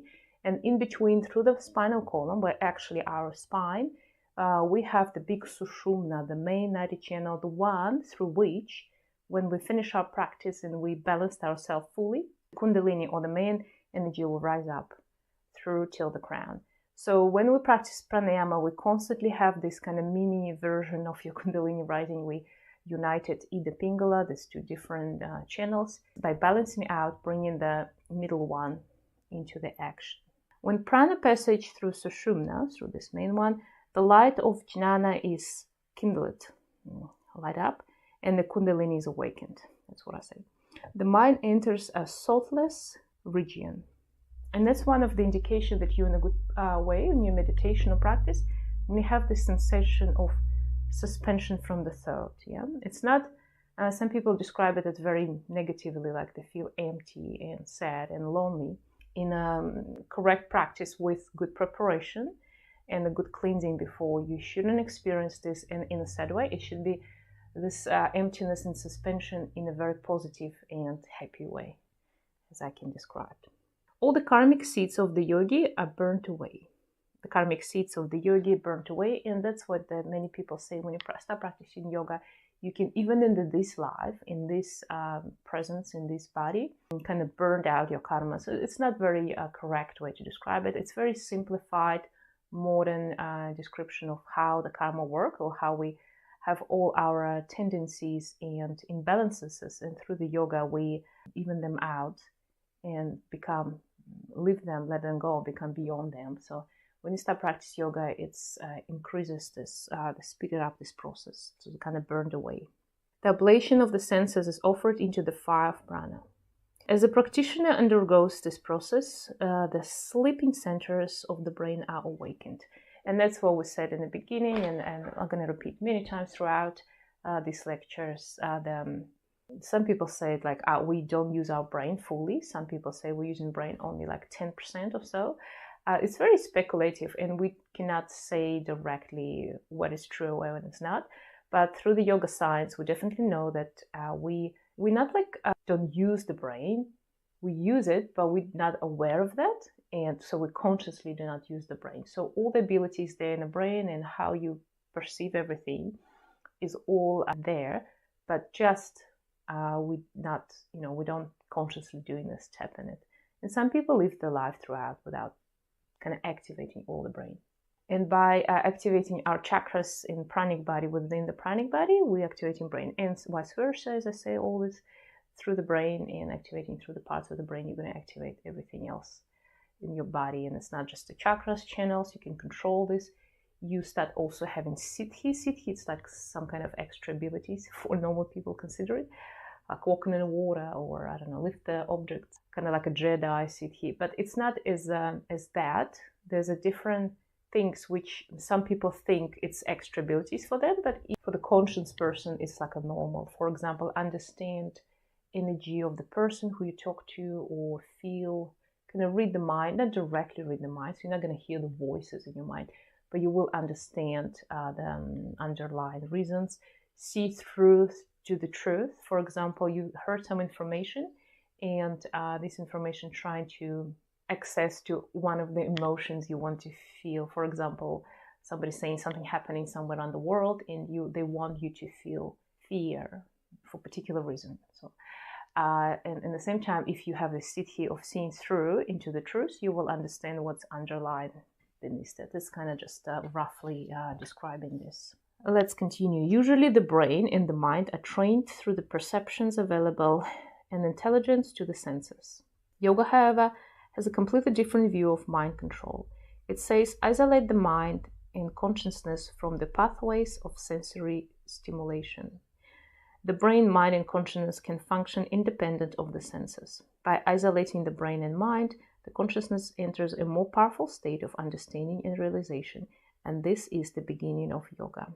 You probably understand what it says here, or if not, just listen to it again. It says that traditionally we think that we have a brain in our mind, in our head, and the brain is responsible for our functioning, all the life mechanism in the body. It's the brain control our senses and emotions. Yeah, that's what traditionally we have. And when you go to, probably, I'm not so much into the psychology and psychotherapy, so I'm not very much understand the difference between one another. I do know that they use a lot of, these days they use a lot of yogic ancient practices. They're trying to utilize it, but they're trying to kind of look at them from their own perspective, so a little bit limited. So the idea is that whatever you're thinking, it will be materialized in your world, or physically, or through your body, or so they have this outer trainings. For many, many years, people practices this when they trying to kind of reprogram the brain, the thought process, to improve the life through that. In the yoga, as they say here in this paragraph, we consider the brain, we use it a little bit differently. So brain, mind, and consciousness can function independent of the senses. So we consider we have senses which are very important for us. For example, you get scared, or you saw something, so through the eyes, through the senses, you get scared, you feel this adrenaline, the butterflies in the stomach, sometimes down below, you feel this like a vibrational energy. This is your chakras responding. The chemistry in the body responded is the adrenaline, coming into the bloodstream, and the muscles get tighter, you're ready to run. Often they say this fight and flight, they have this response when our shortening of our hip flexor or the psoas muscle will cause us to run faster, yeah? And sometimes when people have unusual situation, when they're really scared about something, or for example, I have a child and something happened around my child, I will have this, sit here, extra abilities. I'll have extra strength. I can push something stronger to protect my child. It's very well-known phenomena. There's nothing voodoo or unrealistic about this. See the people in a situation, they're much faster, they're much stronger than they used to be in a normal calm state. Why? Because of that. But at the same time, in yoga, we're not saying that senses are wrong, which shouldn't have them. Opposite, it says experience your senses, but in the same time, the consciousness above and separated from that. And that's only when you are not driven only from the senses in the brain, when your brain intelligence is disintegrate from your senses and your physical presence in this world, which is temporary, you will tap or get into this higher state of your consciousness and see into the base of underlying existence. You will see the truth as it is, not through this blanket of our emotions governed by our senses and responses. Because all the response you have through the senses, fear, anger, all these kind of type of things, or even love, it's all something that's been programmed into us through our being. We saw this correct response when we were kids, and we start responding like that. Or we experience something, for example, I see the dog and I've been bitten, so I haven't, but for example, I've been bitten by the dog, and I have this response when I totally get scared of it. And for the long time, every time I see the dog, I will have this emotion and response coming. But when I consciously do this, I'll see the dog and it will not trigger those responses to me. Maybe it will, but I will know it's not the truth. And through yoga practice, I will get rid of it with my impression. Through particular yoga nidra will help me with that, for example. Isolate the brain and mind, and consciousness enters a more powerful state of understanding and realization. And it might sound very weird and unrealistic, but people who do practice yoga on a serious level, on a true level, they do have that. And it might come to you quite fast. You don't have to practice in all your life and go to a sophisticated guru somewhere down, somewhere up in the mountains. You might just find some local yoga community or something, find some diligent yoga practitioner who had initiation from particular gurus, and you might start experiencing those things already. The practice of pranayama has a direct effect on the functioning of the intricate, sophisticated functions of the brain. Okay, so pranayama, as we say, it's this very, very amazing tool we have in yoga practice. And majority are yoga practice around and about the pranayama. Even the asanas or meditations is always something with the breath. When the yogis investigate the possibility of an independent method to develop the silent area of the mind and the brain in order to transcend the limiting barriers of the human personality, they discovered pranayama. It is possible to understand this process through modern scientific principles as well. While there's a described example how it works on brain cellular level, and I will read it for you so you just have this understanding and kind of things that prove you that what yoga is saying, it's not just a spiritual, modern, hippie kind of type of conversations that we have just because it sounds nice and magical and we're trying to escape it, there. Practice yoga, meditating, I feel love. This kind of stuff which doesn't have anything to do with reality. I will read you this science, modern science, directly saying exactly the same things, but maybe for some reason, maybe scientists these days already confirming that it's all correlate with yoga, but some people still kind of fighting and trying to resist it.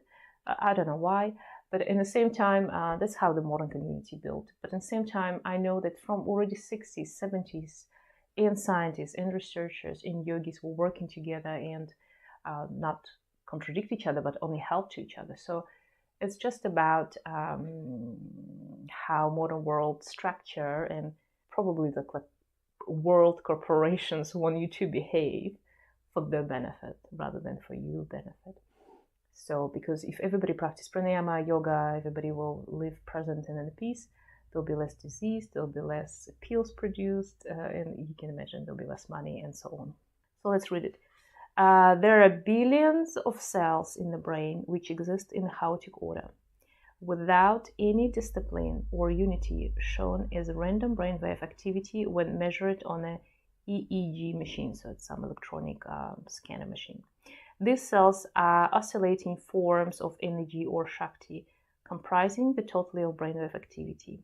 The house in the brain and mind is also a result of the millions of archetypes that exist as unorganized geometric patterns and influence one's action, thought, decisions, feelings, and awareness as a whole.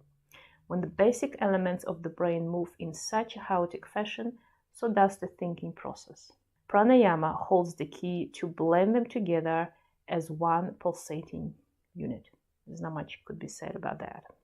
And I see it straight away on a practical level when people do very short, simple, just watching your breath count, inhale on 3, exhale on 3, pranayama, they're straight away amazed how organized they feel within the mind and the brain. Just try, you will see. One cannot discipline or organize the physical brain or bring order into the chaotic elements of the brain without first balancing the nadis. The nadis, the channels of the prana. So the prana around the body is like this, some people describe it as shiny particles. You can see them different way, like an aura or light or cloud or stream of light, anything. This is how you feel you better to see it. And I'm not going to impose on you any particular way I see it or I know how it should look like. It doesn't, there's no such a thing in yoga exists like it should be. Everybody have the personal perspective of it and it will come to you in a particular way. But through the years, through the thousands of years, how we even see it on ancient sculptures, which 6,000 years old or so, we can see that it's more or less similar. It's presented in a similar way. So there's a one thread line that united all of that experiences, but they always will vary. And also we can, when we experience something, somebody come into the room and there'll be 10 people and everybody will feel and describe it differently afterwards, the way the memory will be projected. So be aware of these things too, especially when you go to some yoga gurus, teachers, whatever, practitioners, and you ask some questions, they tell you one, then they go to other one and they explain you differently. It's not because one knows more than other or he's not good enough or something like that.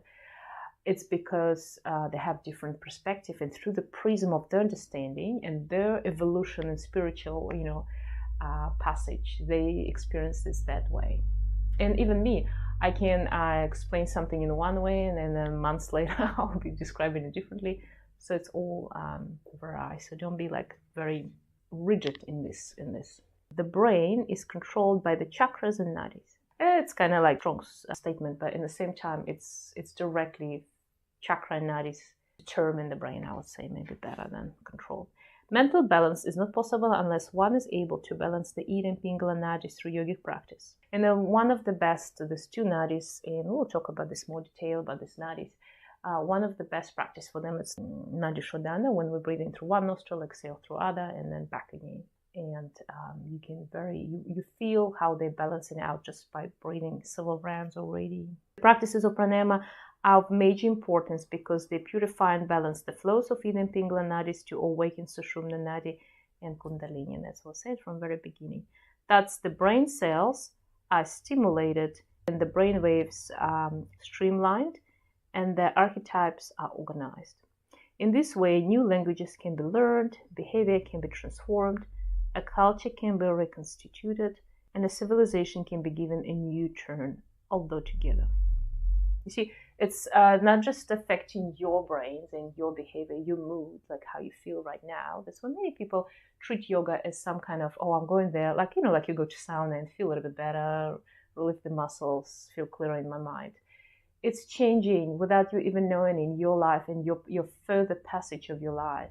So when you're in your evolution through a spiritual life, start practicing yoga, and instead of going that way and that way, you totally have new possibilities and new passages, and it will slowly every time evolve into the higher states. In the same time, it will definitely change the people around you, even who doesn't even know that you're practicing pranayama or yoga. And believe me, it does happen, and I can see it with my surrounding. According to science, the gray matter of the brain changes during the natural course of human evolution. This process is hastened through the practice of pranayama, and one is able to evolve beyond the natural evolutionary cycle. The benefits of such an event are too numerous to describe, but can be realized only by self-investigation into yoga. And that's what I say in the very beginning of this paragraph. We're fast-forwarding our evolution in the spiritual personal, so you can, like a Buddha, make enlightenment in one life, or like a Jesus, for example, he went for 40 days to the desert. He was doing his deep meditation and fasting for particular this reason. That's what he was doing. I'm not sure he wanted to have a Kundalini rising, but he definitely was evolving spiritually straight away. And he did in these 40 days. And if you ever read the Bible, step back and look at this from yogic perspective, you will see that it described everything that every yogi who does practices of yoga experiences. And therefore, so instead of taking life by life, thousands of years to evolve our end brain physically and change one pattern very slowly, resistantly through your life, you can do it fast forward with using pranayama and meditations as well. And majority meditations are involved in the pranayama, you're watching your breath. You don't have to go very sophisticated, like there's a Kriya Yoga, which is amazing, and it will awaken your Kundalini couldn't do within the days. If you do it correctly with a particular guru and you're prepared, cleans the body, and you're ready for it. However, you don't have to go this way. You can choose something quite simple. For example, Nadi Shodhana and Ajapa Japa. But if you dig into the same spot every day regularly, you might hit your Kundalini. And it might come to you not just through the practice, it might come to you any other time outside of the practice. And for me, it works, well, I do experience through the practice usually, but often it hits when I'm not in my practice, So be aware.